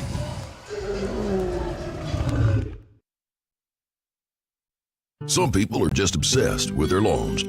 They'd cut their grass with a pair of scissors if they could.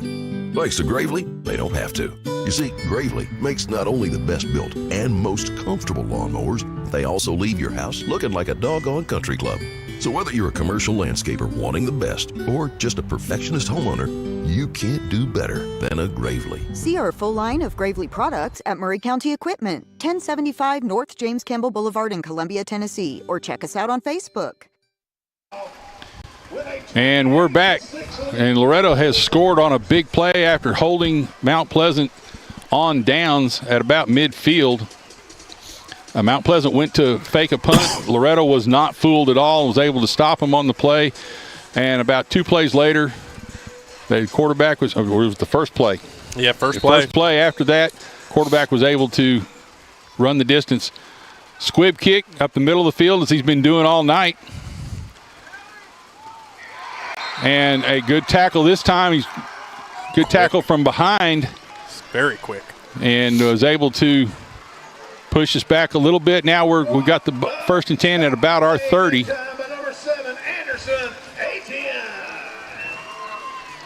So Mount Pleasant's in a deep hole right now. They're going to have a couple of big plays to get back in this game pretty quick here in the 3rd quarter and give themselves a chance to extend their season at least one more week. Yeah, we need to rely on some of those playmakers and get the ball in their hands and see what they can do in this weather. It's raining as hard as it's rained all evening. Yeah. 3 receivers to the left, wing to the right. Easterling back by himself.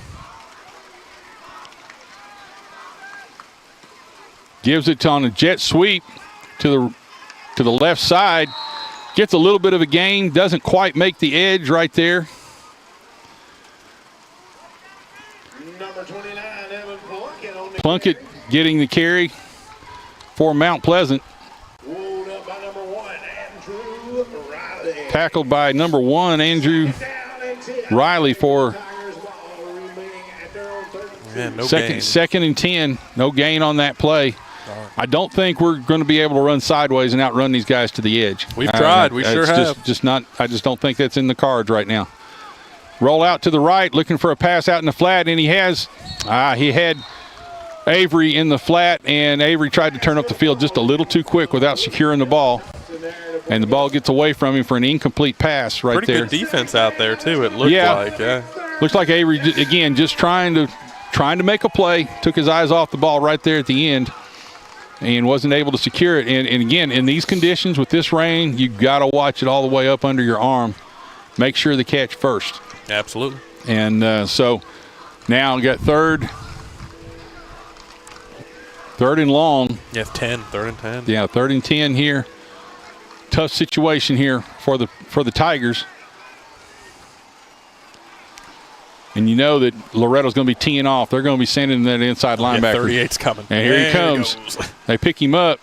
And we got a man down the seam. And Plunkett, makes a great one-handed catch right there. Had Plunkett, that's McClure. Jakari McClure. Let's take a look at it, Coach. We got a good angle on this one. Got him up one. the seam route. You can see him coming right up the field at you. It's a one-hander. And gets a one-hand catch right there over the linebacker. Good touch pass there by Easterling. And a huge play to keep this drive alive for the Mount Pleasant Tigers. Yeah, a little bit of insert some vigor into this Mount Pleasant offense. A little pep in the step now. You got 3 receivers to the right. And sweep to the right to Plunkett. And this time, nothing there. Holding, I believe. And we're going to have a flag probably called for holding. And again, we have a big play, and then we get ourselves hung up. That's going to be a big penalty right there. It's going to push us back. It's going to be at least 1st and 20, if not a little bit longer, depending on where that hold occurred.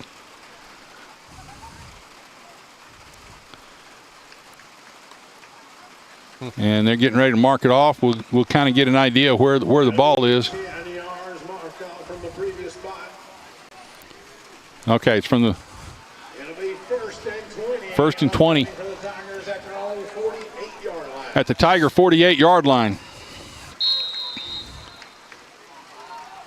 Got 3 receivers to the left, 1 receiver to the right, motion to the left. And they fake the handoff on the jet sweep. Oh, and he had a seam. Just tripped up. And the outside linebacker does a good job. Or no, excuse me, that wasn't the outside linebacker. It was the defensive tackle. Reached out and literally a shoestring tackle. Another flag, Coach. Backing him up again. And another penalty. Again, they're going to call holding at the point of attack. And we've become our own worst enemy again. Yeah, not sure who they're picking on there in the line, if it's the tackle there or what they're seeing. Ooh, he must have pulled him down by the jersey, or something like that. Because what I could see back here, again, I'm at a weird angle. It looked like he just just drove him into the ground, but evidently he pulled him down. So now 1st and 30. 1st and 30. We need one of those big plays here, guys. Come on, guys. You got it. And the rain intensifies even more. Fake the handoff going to the right. Easterling gets out on the edge a little bit. Makes a pretty good gain. Got a lot of ground to make up, though. Can't find anybody open before he crossed the line of scrimmage. Like you said, makes a pretty good gain. Gets a lot of the yardage back. He's playing hard. Gets a gain of about 10. So now it's going to be second Second and 19 after a big gain right there. Kind of tells you how far back we were. Yeah. When we say getting behind the sticks, well, we were well behind the sticks, so we got some ground to make up. But JP's playing hard. I mean, he's carrying tacklers. I mean, he's doing everything he can out there. Sweep. Oh, sweep to the left, gets hammered in the backfield. Plunkett is not able to get any yardage. In fact, lost yardage on that play. And so now it's going to be 4th and long. Third. Oh, excuse me, third. Third and 23 on the play. A loss on that play. We had several first downs on this drive, unfortunately. And that time they just slipped by the blocker. Well, like you diagnosed, you said the outside runs just aren't working, but we're at a point now to where we've got to have bigger gains, and it's, we can't get in a situation where we're grinding it out at seven yards a carry. We're going to have to get some big gains now. We got to get some chunk plays. Yeah. And now it's from the backside, from the field judge, which usually means a delay of game. And again, that's just we're just having a tough time getting ourselves together here. Have a good play, and then we have 2 bad ones. A good play, and then 2 bad ones. And so now we're again a big hole. Third and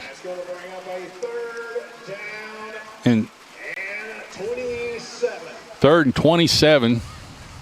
Kind of hard to make a comeback with those kind of numbers right there. Yeah, we've been toiling here with way behind the sticks this whole drive, it feels like.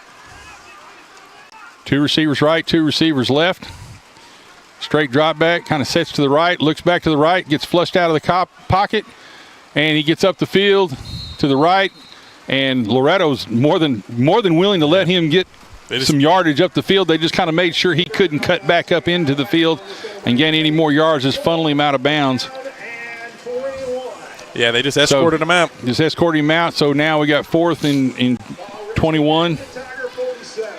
A little bit too far now to be thinking about a fake punt at this point. No, the punt almost seems merciful after that drive. That drive was just not a good drive for the guys. Snap back, and Case gets a kick and bounces out at about the 25-yard line of Loretto, about the 26-yard line. So Loretto will take over after that punt at their own 26-yard line with a lead now 28-6. And they can settle into a drive where they can just start punching it 4 and 5 yards at a time and eat up the clock. Though I'm not sure they're patient enough to do that with their speed and stuff. They're used to big plays. Yeah. So our defense is going to have to rise up. We got to get at least a 3 and out, if not a turnover. Actually, a turnover preferred would be huge right here.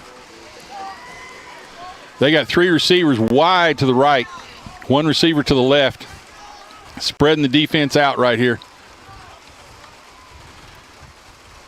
Throw a hitch, and we need to get on that ball because and the referees already blow it dead. Yeah, I know what you mean, though. It looked like it was behind. Well, it looked like it might have been a lateral right there, and we just kind of both teams just kind of let it go, and the referees went ahead and blew it dead. May have been close right there. Yeah. I mean, it was close. It's kind of hard from our angle. Yeah, from our angle, it's tough to seize, but it ends up being an incomplete pass on a hitch screen. I'm surprised they're just not going to run it. Same formation, 3 receivers right, 1 receiver left. Now they hand off going to the right on a sweep, trying to eat up some clock, and they get outside the contain. Again, a backside cut. We have him off at the plane. We cut him off at the point of attack, and our backside is over pursuing, and they're using their speed to get back on the edge. And this time they got a big gain out of it, and it's going to end up being 3rd and short. They've reverse field several times on us tonight, and we've just been caught up in the wash, hook in the mouth, can't get back over there. So now it's going to be 3rd and short. Same setup. Handoff right up the middle of the field, and he's met by Connor Sheriff first, and then the whole defensive front for Mount Pleasant. It's going to be 4th and 2 at the Loretto 30. 4-yard line, looks like. And Loretto's kind of toying, they're going to let the clock run for one thing, but hey, you're up now, 22. You just punt. And now they're going to bring their punt unit out. What they're doing is allowing the clock to run quite a bit, but a good job by the Mount Pleasant defense there, holding Loretto into a punting situation. Absolutely. That was, and a low line drive punt to the right side of the field. They're going to let it roll, and they're going to down it at about the 35, I'm guessing. It's a long way from where we're perched. Okay. 36-yard line. What a guess. Yahtzee. Good job, Coach. That was pretty darn close. Calling on years of experience of being down on the sideline trying to figure out where it is. Taking you to Tunica. So 1st and 10 for Mount Pleasant. Got a big hole to dig out of. They're down 28-6 here in the third quarter. Probably, I'm guessing, about 3.5, 4 minutes left in the third quarter. And so I'd run out there for you, but I don't want to get wet. Got to have some chunk plays here. Actually got 4 receivers to the right. Easterling rolls to the right on quarterback sweep, cuts back, and there's a flag comes in from behind the play again. Unfortunately, that's usually in the area that holding is called. Yeah, they really. Loretto does a good job of not letting the running back turn the corner. They make him run sideways, and they don't let him turn the corner right there. And again, Mount Pleasant gets called for an illegal block, probably a block in the back then, or an illegal crackback block with as many receivers as they had out to the right. Yeah, illegal block in the back, darn. So you think we'd have more space to run if we were blocking that way?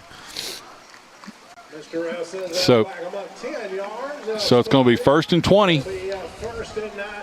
Or 1st and 19. I guess they called a spot foul on that one. It's going to be about 1st and 19. And again, Mount Pleasant just having a hard time getting out of their own way.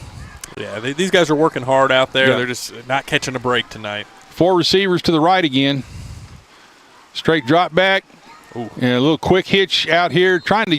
Basically what they're trying to do is set up a quick screen with 3 blockers out in front of McClure, and wasn't able to get that pass. There's a flag in the backfield that may have been roughing that time because they had a guy flying in from the backside. Maybe.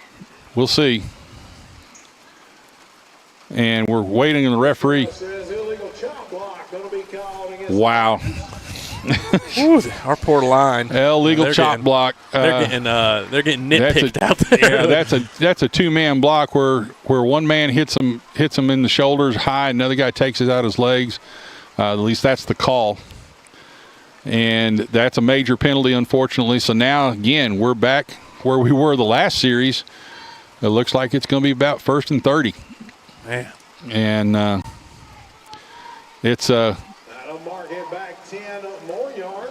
tough situation for the Tigers here.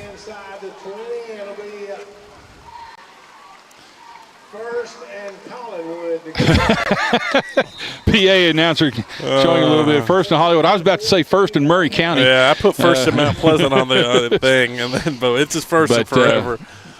It's a long ways to go. Yeah. Get a handoff to Plunkett right up the middle of the field, trying to see if he can find a seam. Loretto's there to keep him to a short gain. How do you coach these guys? You're losing by 22, going into the 4th quarter, big game. It's wet, Halloween night. You just gotta you gotta hope that your program has built the character to keep fighting here. Absolutely. And to keep trying. Unfortunately, again, these are young men, and these are, it's tough to keep that emotional edge when your things are going wrong. Everything you do it goes against you here. Oh, absolutely. But again, we don't see any quitting these guys. Roll back to the right, throws it deep. Unfortunately, that's picked off by number 6 Reynolds for Loretto, and he gets outside, gets out to the edge, and is brought down. Eventually on their sideline, and again, pardon the pun, tonight, when it rains, it pours. Another flag, too. And they might get a late hit there. I don't know if it's hard for us to see the boundary line. He might have tackled him out of bounds. Just seemed like a good hard play by McClure.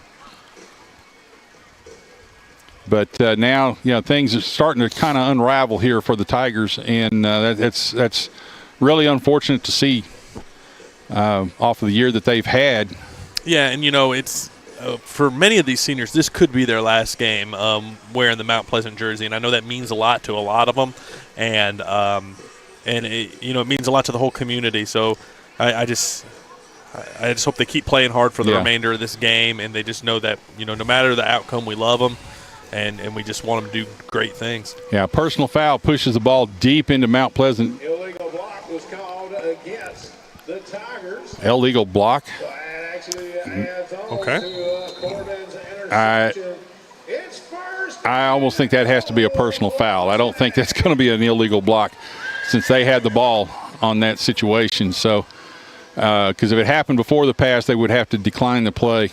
Yeah, and right there, big number 69. He's been the heart of that defense for much of the year. Yeah. Connor, he's a senior. 3 receivers to the left, 1 receiver to the right, and a couple of fakes right in there, and they end up taking it right up the middle for a short. Get down to the 4-yard line, and it's going to be 2nd and goal, I guess, at the 4. Well, they're still playing hard out there. They swarm to that ball. Which to their credit, they're still playing hard at it. You don't see any quitting these guys, and that's to Mount Pleasant's credit. Testament to coaching. And again, hand up to the middle, and he bounces outside, and pursuit gets to him before he gets to the end zone. It looks like I don't see any referees raising their hands. A good job attacking the play. Well, I'll tell you, at the end of that play, Coach Connor finished it really hard, and he finished it right on top of the Loretto player. The young man, and he hasn't gotten up yet. And they might. I hate to. I mean, poor fella. Yeah. That's a lot. That's a lot of force coming down on him. Hope he didn't get folded under him, and unfortunately, Connor's that's a tough just playing play. really hard out there too. Man. Oh no, there wasn't anything malicious about the play. He was just trying to get him down and finish the tackle, and ended up falling on top of him. So we have an injury timeout, and we'll go to one of our sponsors. You got Loretto 28, Mount Pleasant 6 here in the third quarter. We'll be right back after these messages. You're listening to the Front Porch Sports Network and WKOM 101.7.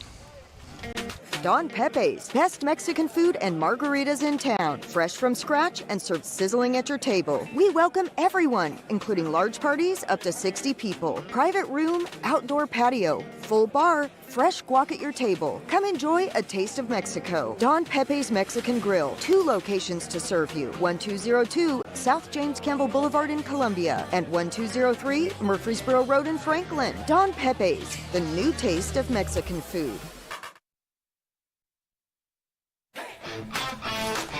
This is David Usselton with Usselton Automotive, located in Columbia, Tennessee. We service all foreign and domestic vehicles. We take pride in our work, and we don't cut corners. We offer a 5-year, 50,000-mile warranty and loan our cars with almost every repair. We are located at 1201 South High Street in Columbia, Tennessee. You can reach us at 931-215-1765 or find more information at usseltons.com.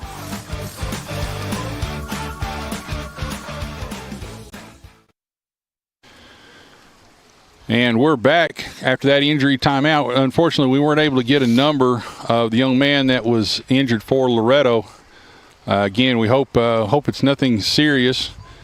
Just one of those unfortunate situations where the pile landed on top of him, and I think he got kind of folded up under it.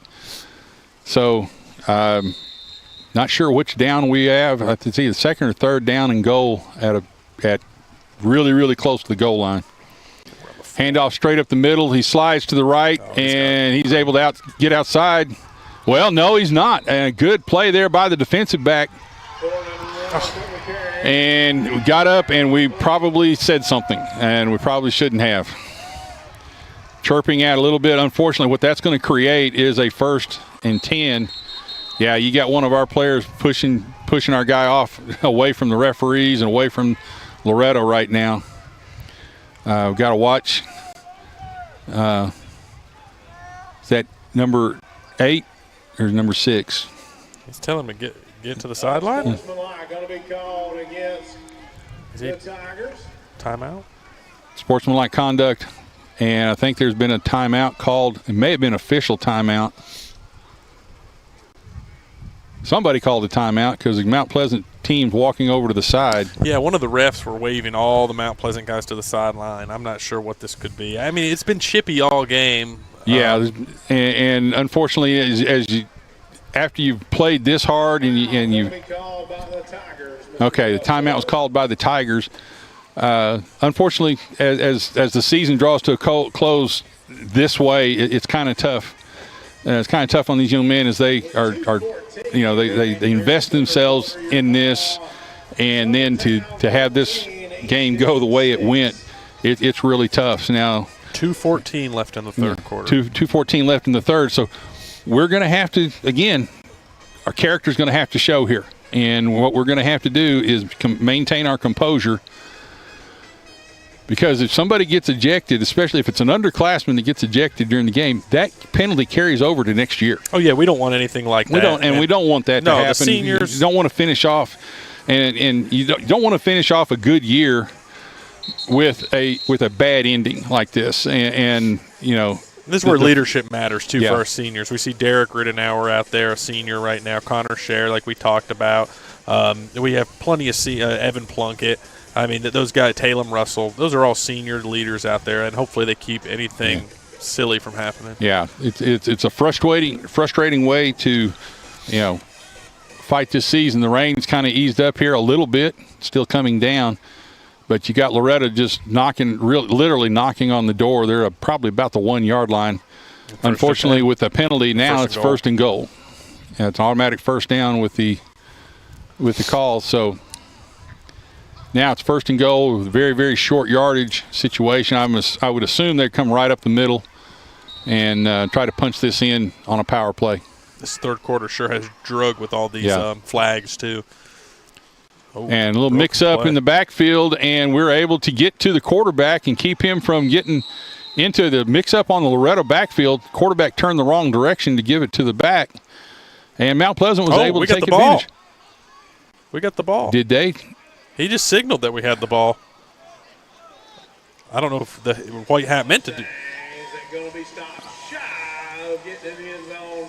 It'll be 1st and 10 for the Tigers at their own. I guess it was. I don't guess it was. I guess it was a fourth down. I don't guess it was automatic. I guess it was after the play, so it wasn't an automatic first down. So a stop on downs by the Mount Pleasant defense, showing again. We talked about that character and showing the defense right there. Took advantage of a Loretto mistake and getting the ball back to their offense. But, man, we're deep in a hole right now. Oh, yeah. Well, as you know, you fight all 4 quarters. You don't stop. I don't care what the scoreboard says. We signed up for 60. Yeah, keep fighting. As you hear that. You hear that on TV sometimes. You signed up for 60, we're going to play it. Sweep to the right side. Tries to get out a little bit. Can't get to the edge. That's Plunkett. And back gain of 6, pushing the ball out a little bit by Plunkett right there. Good. Get the ball out to the 7-yard line. It kind of gives you an idea how deep we were at the 1. They were at the 1. Yeah, got a 6-yard gain, and now out to the 7. So good stop. Good play by the offense to get themselves a little bit of breathing room. Got an overload to the left side. And again, Plunkett getting the ball off the left side and right up the middle. This time wasn't able to get any kind of a seam. And they get, again, they don't get him to the ground, but they get him held up. That's going to bring up a 3rd and 5. 3rd and 5. Oh, goodness. I didn't realize he lost there. Third and 5, deep in their own territory. We got to find a way. Yeah, we got to find a way to make a play here. Trying to look for a way to make a play.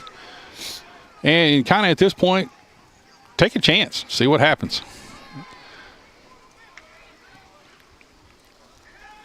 A lot of movement through. He's turning them legs. Couple of fakes, and I think Easterling kept the ball after a couple of fakes right there and tries to punch it up the middle. Doesn't get much. Get out to the 10-yard line. It's still going to bring up 4th down and 2. 4th and 2.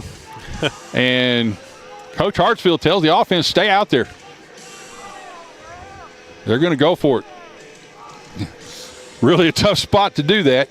Yeah, maybe a little unconventional, but when you're down 22, he may be okay. I think he's going to let the clock run down a little bit, and that's the end of the that's quarter. the end of the quarter. That's what it was. With us not being able to see the clock, it's kind of hard to tell some of the straight. So that's the end of the third quarter, and you have Loretto up on Mount Pleasant, 28-6. You're listening to the Front Porch Sports Network and WKOM 101.7. We'll be right back after these messages.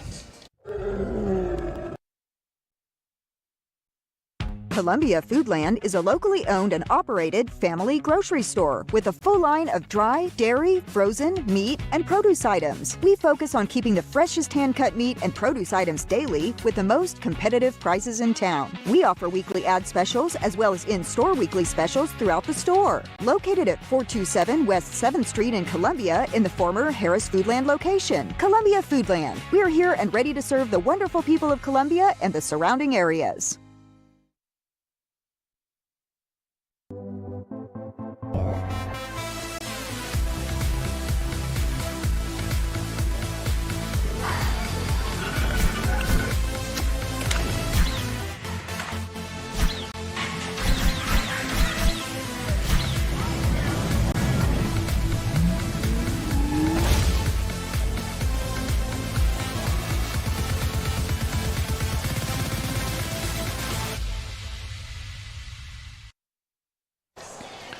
We're back here for the beginning of the fourth quarter in this Region 5 matchup between Mount Pleasant Tigers and Loretto Mustangs.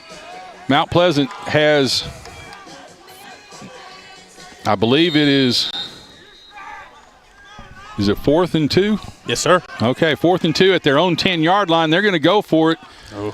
And straight drop back and roll to the right and tries to make a pass. Gets it completed to Plunkett.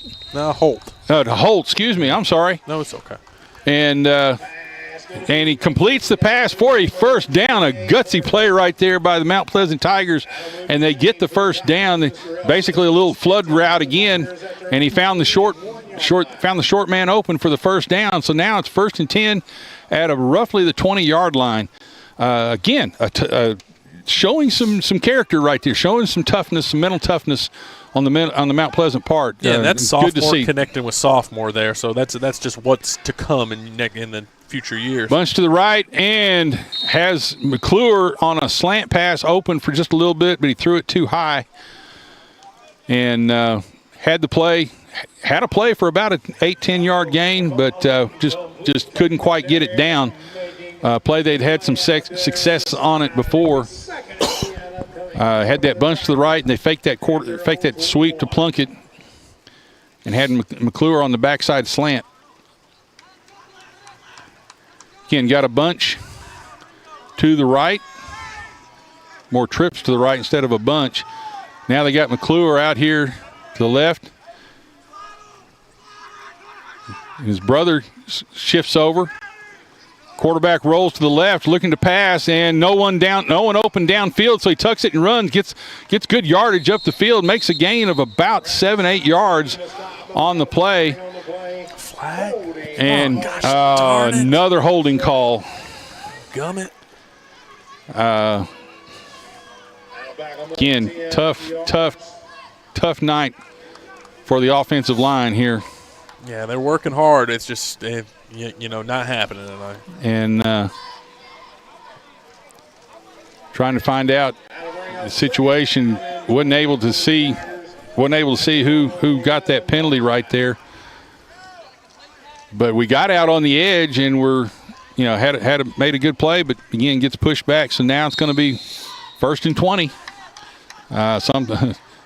Something we've heard in the second half a lot. Quite a bit, yes, sir. 2 receivers to the right. Now in motion to the left. And you got the little hitch screen back out here to McClure, and he almost got to the edge, dragged down from behind by number 38 for Loretto. That would be Preston Way. He had some wheels on him. He tracked him down in a hurry. Yeah, had the edge there. If he been able to get away from him.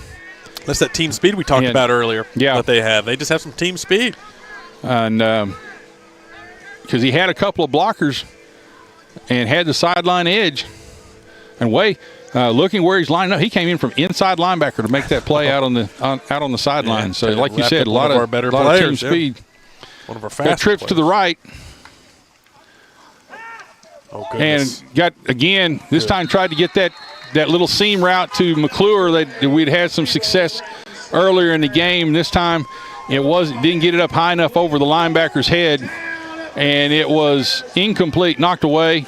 So now it's going to be 4th down. That was good defense. He was just able to get his hand in there, tip that ball away. Mount Pleasant comes up. Well, I think it's 4th down. I do believe so. Mount Pleasant comes up with a swinging gate formation right now. And he throws it. The receiver didn't complete his pattern. And so now unfortunately threw it. For some reason, the receiver didn't finish his pattern. It looked like he had somebody open right there. And throws the interception. Here we go. Let's take a look at it here. Interesting formation, and then he kind of the receiver realizes he's covered. That's part of what happened. The receiver pulled up, and Easterling wasn't anticipating that. I think if he'd have tossed it out here to the flat, he might have been able to get something. But unfortunately, he didn't do that. So now it is Loretto's ball, firmly in control. Down on about the 8-yard line of Mount Pleasant, 1st and goal. Not our night tonight, Coach. And just one of those things. If it could go wrong, it did. Yeah, sure. It kind of snowballed on us. 3 receivers to the right here. Nope. And we got too many guys on the field. Finally get somebody off, but we got 3 receivers and 1 defender over here. And the quarterback sweeps to the right, and gets tackled there. Got to be careful right there. We got a couple of guys flying in right there towards the end of the play. Some frustration. Yeah, some little frustration coming out there. We got to be careful about the way we come flying in to finish that tackle.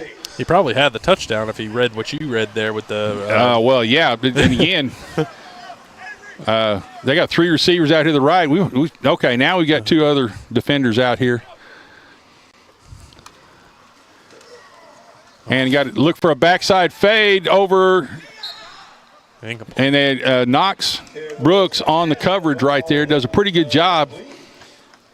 Doesn't allow him to get up for the ball right there. So they tried to isolate Brooks on the play. Does a good job. So it's going to be 3rd and goal at about the 5 or 6-yard line.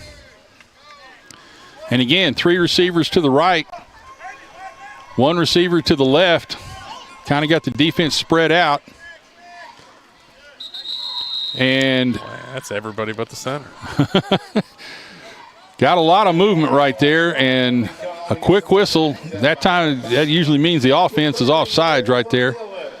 Our offense had illegal movement, so that's going to push them back.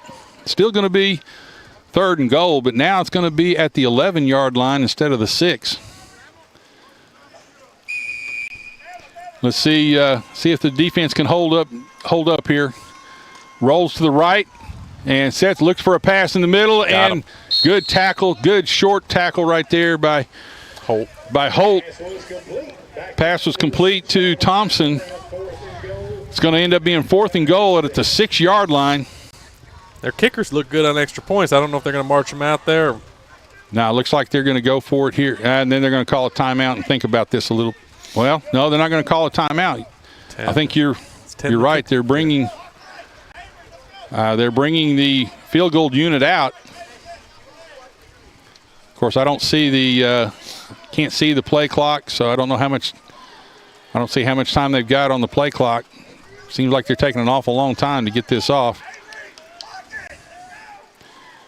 Chambliss kicking forward and gets the ball through the upright. I say it's upright. He missed it. It was our way. Yeah.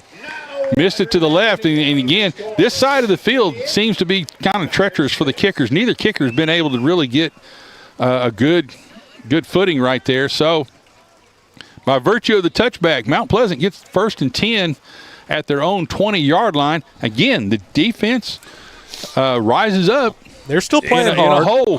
They're down there. They got 1st and goal at about the 5-6 yard line, and they held them out. I'm sure they know the reality of the situation here, but that doesn't stop them from hustling. And I see them flying all over the field. Hunter Holt has been on one tonight. Yeah. And again, my hat's off to the defense right there, getting tough and getting the turnover. So 1st and 10 at their own 20. Got Plunkett to the right of Easterling, McClure to his left. And okay, now the only question is, did Loretto cross the line before Mount Pleasant? Oh man, again. The coaching is coming out there. It looked like one. No, I'm sorry. The Loretto player crossed over before McClure took that drop step. And it's important to note. Plus the McClure is allowed to take the drop step as long as he gets set before the snap. And we have a good perspective of this. And Coach Hartsfield's bringing that up, and he's bringing the side judge over to talk to the head ref about that.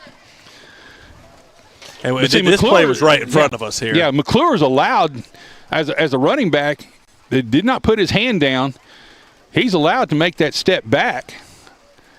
And doesn't look like the referee is going to listen to much of an argument right there, which is unfortunate because they blew it. I'm sorry, that crew. And it's not that it's going to make a lot of difference in this game right now. Yep. But it's just, it kind of adds to the frustration level where the crew right there,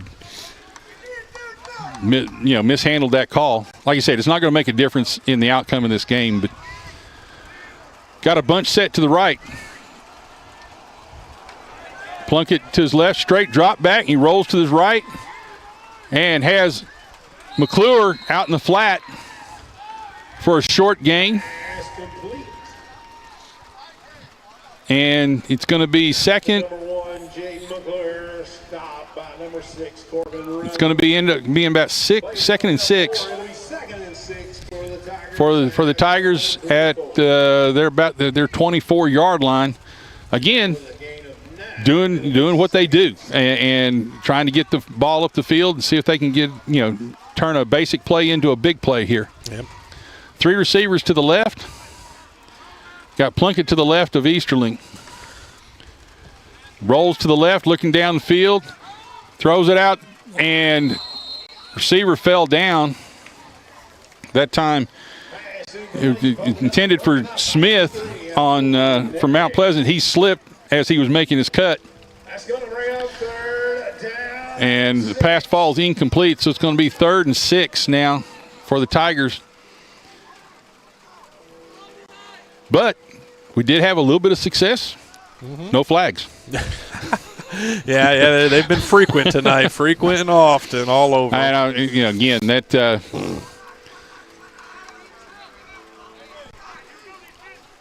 Okay, 3 receivers left. Plunkett to the left, 1 receiver to the right. And Easterling just takes on a quarterback keeper to the left side, gets tackled by the jersey. Back to the right. And if he'd have been able to break that shirt tackle, he probably would have been able to make a big gain out of that. But as it's gone all night, that he wasn't able to make that break. So now it's going to be 4th and about 3.5, maybe 4 yards. And Mount Pleasant's going to go for it here at their own 26-yard line. Again, 3 receivers to the left, 1 receiver to the right. Plunkett to the left. Roll a quarterback sweep, tucks it up under his arm, gets the edge right there, and is able to get the first down with a couple of good lead blocks right there. Flag, coach. A flag behind the play. Unfortunately. Mr. Ralph says. Illegal procedure. You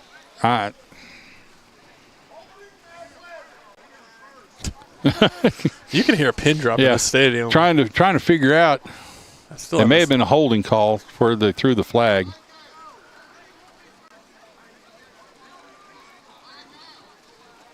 And they're trying to figure out where the play actually ended up, I think he would have gotten a first down. Blindside. Illegal blindside.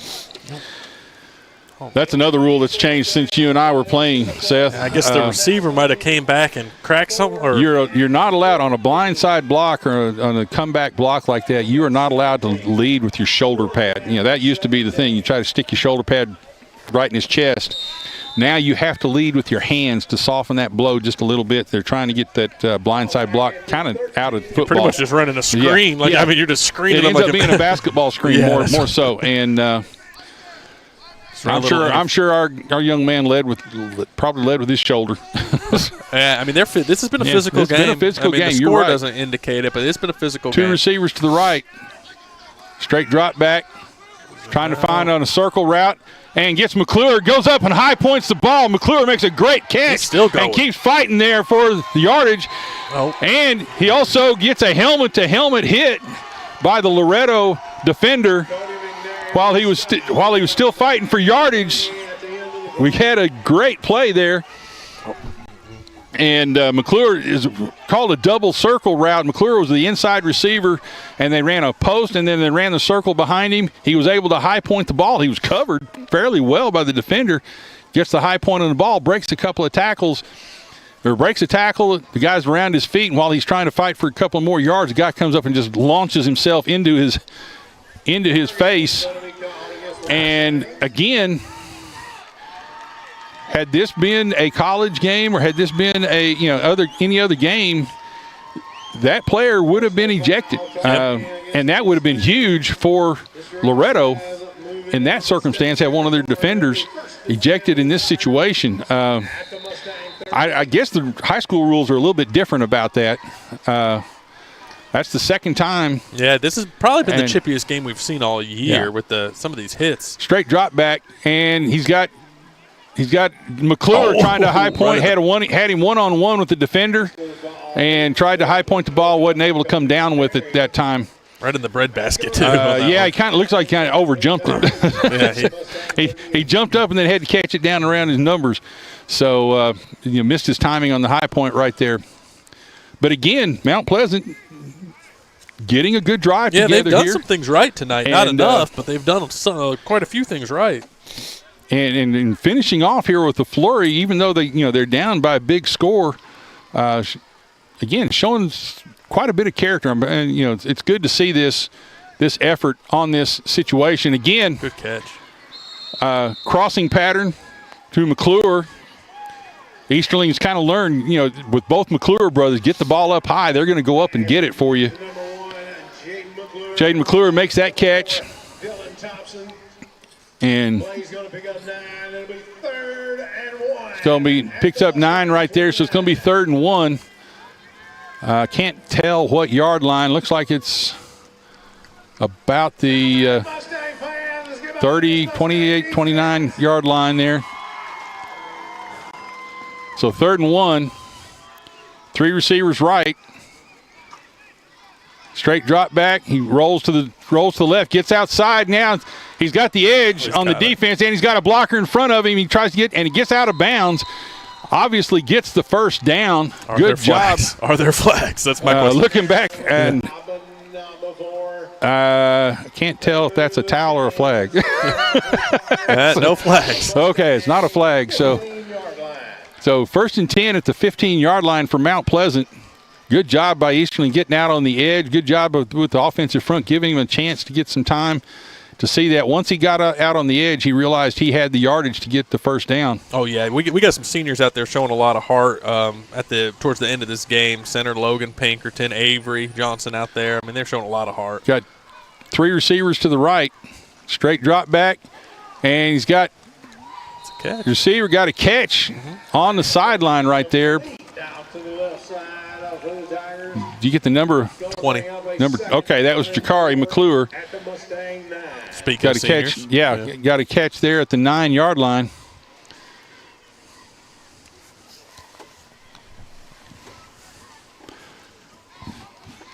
So, was that a first down? He hasn't announced it. Okay. Again, we can't see the scoreboard I think we're here. at the 9-yard line. I know we're at the 9. I don't know what down it is right now. So we got 3 receivers to the right. Got Plunkett to the right. Easterling rolls to the right. He's got the edge. If he'll just tuck it and run, he's got the corner. And he makes it one tackler miss. Touchdown. Runs in and we got it. He gave the signal. Okay, referee on the side makes the touchdown for Mount Pleasant. Okay, let's take a quick look at it. Looks like the Loretto player's down on the play. See if we can get another look at it here. Good job by the line, letting him get out on the edge right here. Get the edge, and all of a sudden now Easterling realizes that he's got the corner. If he takes the foot, the defender slides past him. His wrist did not look good. Okay, it's at the end of that play, his wrist was not looking okay. It didn't. I was watching Easterling more on that one. So yeah, he went at the Loretto defender, kind of went on ice skates and landed. Yeah, friendly fire. Looks like it got him. So they're going to take care of him. We're going to take a break here in the fourth quarter. It is Loretto 28, Mount Pleasant 12.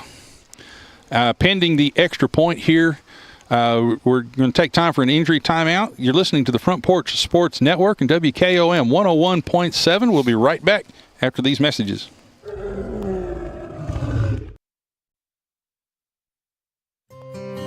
Are you tired of living with neuropathy? If you're living with pain and numbness in your feet, then you understand that most treatments only target the symptoms of your neuropathy. At the Dr. Gill Center, our customized therapies target the underlying causes of neuropathy, promoting healing and helping to restore function. Are you ready to say goodbye to pain and limitations of neuropathy and hello to a brighter, pain-free future? Call 615-794-0800 and ask about our $49 special. Take the first step. Start living pain-free with Dr. Gill Center. Call me painfree.com. Looking back at that replay during the break right there, not one we're going to show again. yeah. From what I could tell, it wasn't very pretty. I hope he's okay. Maybe we're a long way away from the action, so maybe I missed. He had his hand down, and one of his own players kind of ran through him.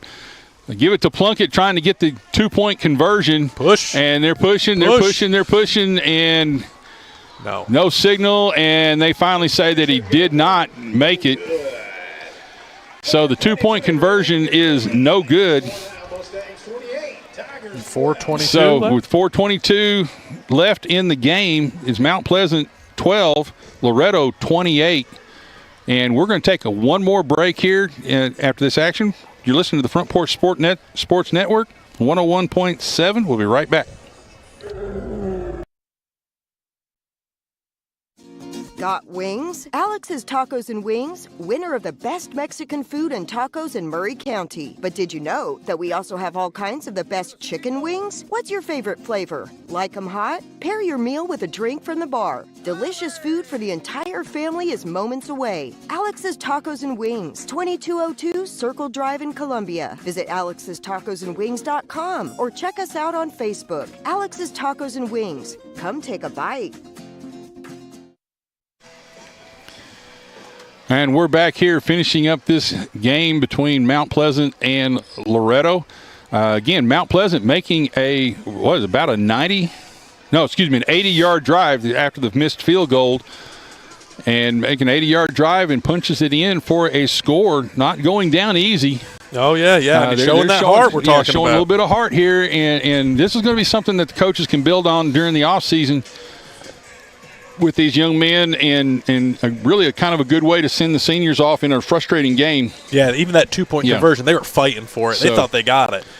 Case approaches the ball, and an onside kick, and it bounces off of the Loretto player. We need to get down there quicker. He was able to get back on it. Thought we might have gotten the break right there. And the Mustangs get the ball now at midfield. Pretty good kick there by Case. He put him, hoping to get that funny hop right in front of the receiver and bounce it off his helmet or bounce it off his shoulder pad and get back to it. Wasn't quite able to do that. So 1st and 10, Loretto. About 4 minutes left. With roughly 4 minutes left in the game.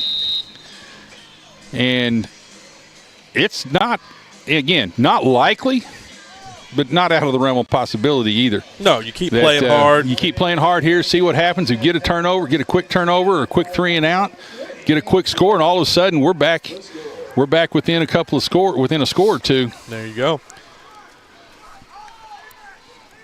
Two receivers out to the right, one receiver to the left. Handoff up the middle. And he's met by big Connor Scherer, who stuffs that middle up.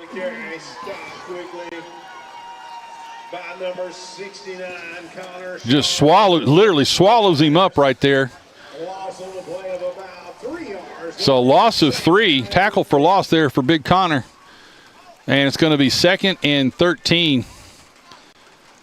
Loretto lines up here quickly. 2 receivers to the right, 1 receiver left in the pistol formation. They're not in any big hurry to snap the ball here, trying to run the clock down as much as they can. No hurry at all. And referee, the field judge has raised his hand. Oh, fumble. And fumbled the snap right there. They blow it dead?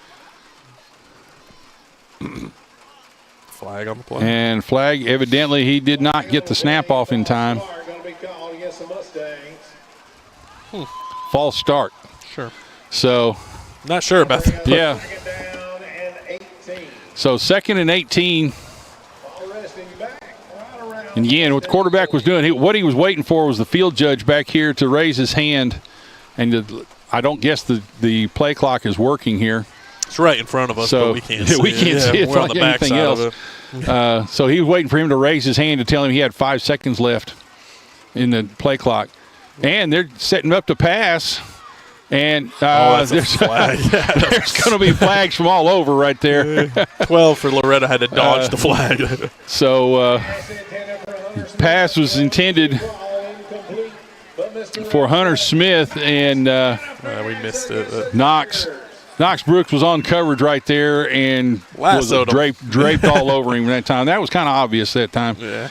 But unfortunately, that's going to give them a first down. Surprised that they're passing. No, it's not. It's not far enough. 2nd and 3, so it wasn't far enough for the first down. And again, the rain continues to come down. Heavy once again.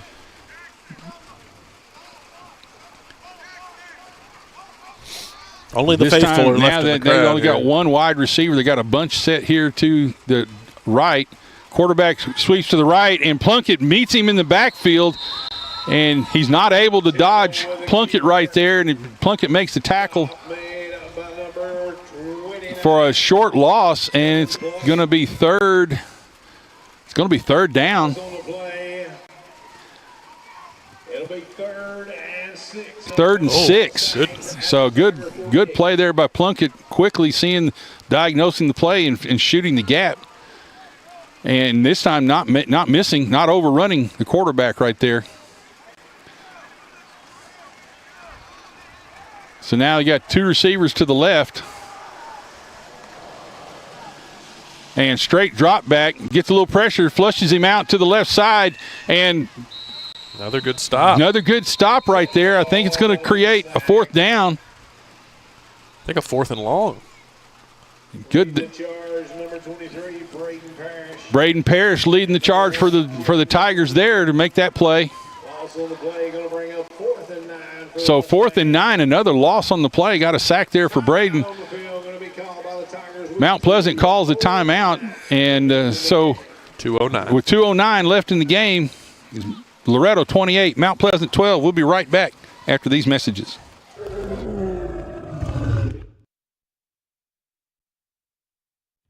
Office space available in beautiful downtown Columbia. Kennedy Broadcasting Company, WKRM and WKOM, has 3 offices for rent in its downtown building. Each office is approximately 18 by 18, and each includes a closet-type storage area. Included are utilities, Wi-Fi, and communal break area. Contact Station Manager Clayton Harris at 931-626-3131. We're back here for the last part of this game between Mount Pleasant and Loretto. Loretto in control of the game right now, 28-12. And but Mount Pleasant showing a lot of heart, has 2 drives, one resulting in a score and one resulting in deep penetration, plus a couple of goal line stands in this quarter. The punt Gets away, almost blocked. McClure gets the ball and tries to get outside. Gets outside the containment, and they try to roll block him there. Can't get outside. He does get outside of that roll block tackle, or that attempt on that tackle, and gets a good return up to about the 40-yard line, a little bit past the 40-yard line. So, again, Mount Pleasant showing a little bit of life right here. Good return there by the punt team. Again, the defense gives the offense the ball back with some time left. See if they can make a little bit of hay here. Yeah, go down there, score, get a touchdown, and 2-point conversion. We're literally, we are two scores away with 2-point conversions. If we and again, you've seen stranger things happen. Absolutely. 3 receivers to the right. Plunkett to the right of Easterling. Looks back, gets a little quick out route and tries to get it to Jakari McClure. Can't quite come up with that right there. Is a little bit low on that throw. Jakari did a good job trying to get down to it and get his hands under it. Wasn't able to pull it in. So it's going to be 2nd and 10. Tough conditions for that kind of pass. Yeah, tough situation for that kind of play. But we, again, they've been able to make some of them. Just haven't been able to make enough of them, and haven't been able to keep Loretto from making their share of the plays. Yep. 28 points for Loretto. That's on the low side for them this year. Yeah, three receivers to the left. And quick look out in the flat to the middle receiver. That's going to be Avery Johnson, I believe. A flood route, and this time the middle receiver ended up being the man that was open for the pass. Yeah, as Johnson gets the reception. That's going to bring up a 3rd down and 2. 3rd and 2. Brings up 3rd and 2 now for the Mount Pleasant Tigers at about the 49 yard, their own 49-yard line. Fans, get behind his defense to close this one out. Mount Pleasant's used up, I think, all but one of their timeout. I think they only have one left. That sounds right. Straight drop back, looking for McClure in the middle, and I thought he had him. Tough. Boy, that was a tough collision coming right there. He had McClure up the middle on a post pattern and wasn't able to get it there to him, and McClure kind of got popped in the chest right there. Yeah, the middle of that field there was dangerous territory. Yeah. And he was extended out and got a pretty good pop on his shoulder right there, and he came off immediately and was kind of trying to work that shoulder out a little bit. So it's going to be 4th and 2, 4th and 3. Yes, sir. For Mount Pleasant. They've got 2 receivers to the left, 2 receivers to the right. Got Plunkett to the left of Easterling. Straight drop back. Quick pass out here to someone caught it. Johnson. I believe it was to Johnson. And I think it's far enough for the first down. Johnson stayed down. He may have slipped and pulled something in this slick field right now. He's not getting back up. Yeah, the slot receiver there slipped trying to get the block. Oh, he's good. And was that McClure? I think it was Avery. It was Avery? Yeah, okay. Yeah, he's kind of flexing that ankle just a little bit. Got enough for the first down, made the catch. Good job focusing through the catch. Hopefully he'll be back here shortly and can finish this game out with us. 2 receivers to the right, 1 receiver to the left. Got McClure to the left. He's looking for McClure on an isolation play, and unfortunately, we didn't stay set. Dead ball play. Illegal procedure against the Tigers. Rushing that setup just a little bit right there. Again, we've got a lot of subs in here trying to work through. I say a lot of subs. Got some subs in key spots. Trying to work through a couple of minor injuries, or at least we hope they're minor injuries. Oh, yeah. But tough conditions out there. Yeah, 2 receivers to the right. He's rolling to the left, looking for an isolation. Gets outside the contain. Escorted out.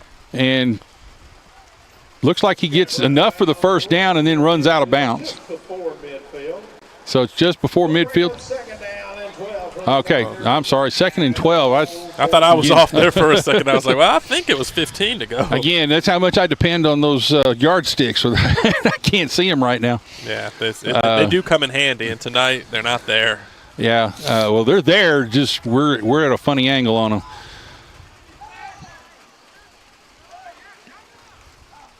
So now he's got 2 receivers to the left, 1 receiver to the right. Straight drop back. He's looking to the combo there. Has somebody on the flat and throws it just a little bit too far out of bounds right there for him. Trying to make a little tiptoe play, but wasn't able to get it done. So ends up being 3rd and 12. Made a couple of these tonight. Oh yeah, they've had pretty good luck on distance. We'll see what Coach Hartsfield comes up with here as this game is closing out. About a minute left, I imagine. Clock's not moving a lot with these incompletions. So we got a bunch. Let's see. Got 3 receivers to the left. And short pass to the flat, trying to get that first down yardage, not able to. Pass intended for Knox Brooks. Comes up a little bit short right there. It's going to end up being 4th and 12. This might be the kind of one you just kind of lob to the end zone. And try to get McClure isolated one-on-one, or get him on one of those corners and see if he can't get up for it. And I think that's kind of what they're setting up. And Loretto's looking for that because they send a second man over to help cover McClure.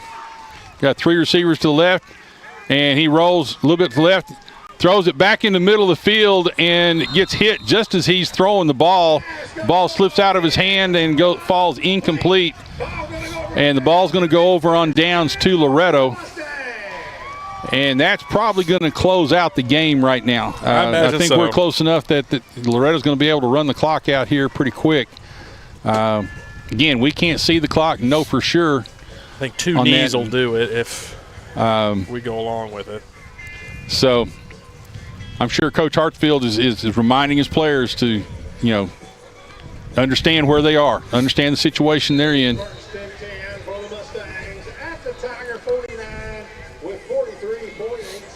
Okay, 43 seconds left in the game. 1st and 10, Loretto. Really can take a couple of knees right here. Don't know that they're going to, but they can. So. Of course, that again, a lot of teams in shotgun, they'll take a knee from here, and that's exactly what the quarterback does.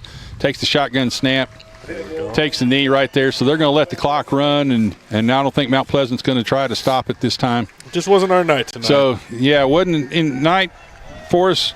Looks like Loretto's going to move on into the playoffs as the number 2 seed out of Region 5. Unfortunately, Mount Pleasant's their season looks like it's going to come to an end tonight after a good run. Just weren't able to get over the hump in a couple of tight games. Yeah, defense play showed out all year. Yeah. Offense had their struggles, found a little rhythm. Too late, though. Yeah, just couldn't quite get things together. Now that'll be the end of the game right there. So the final score, Mount Pleasant 12, Loretto 28. We're going to hear for a couple more words from our sponsors. We'll be right back to wrap this up. You're listening to the Front Porch Sports Network and WKOM 101.7. We'll be right back.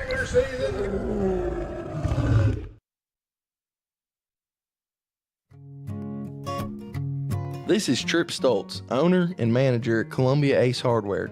We have changed our store hours to better serve our community. Columbia Ace Hardware is now open from 7 to 7 Monday through Friday, from 8 to 4 on Saturday, and closed on Sunday. Come see us at 112 East James Campbell Boulevard and let us show you customer service that can only be found at Columbia Ace Hardware. Ace is the place with the helpful hardware, folks. And we're back. This game has just gone final. Loretto again prevailing over Mount Pleasant 28-12 in this Region 5 tilt.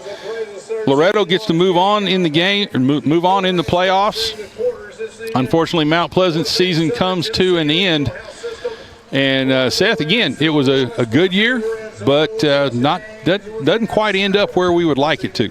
No, I think we had plans to go a little further this year. We wanted to make the playoffs and make some hay in the playoffs. It doesn't appear to be happening. We can't 100% say that, but that's how it looks from the outset going into tomorrow night.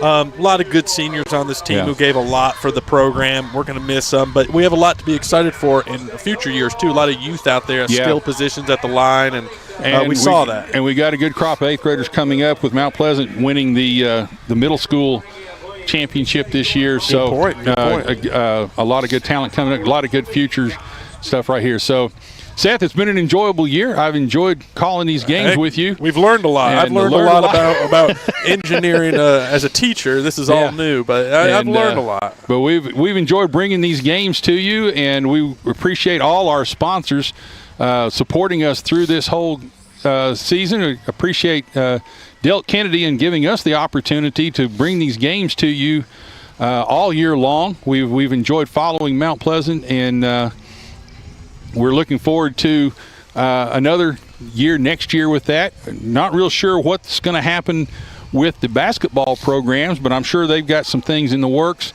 and those will be announced at a later time. So stay tuned. The season comes to an end. Mount Pleasant finishes up 6-4 on the season, and a little bit short making the playoffs. But it's been a good year. It's been a fun year. And, folks, we're about to sign off. This is Mike Lyle along with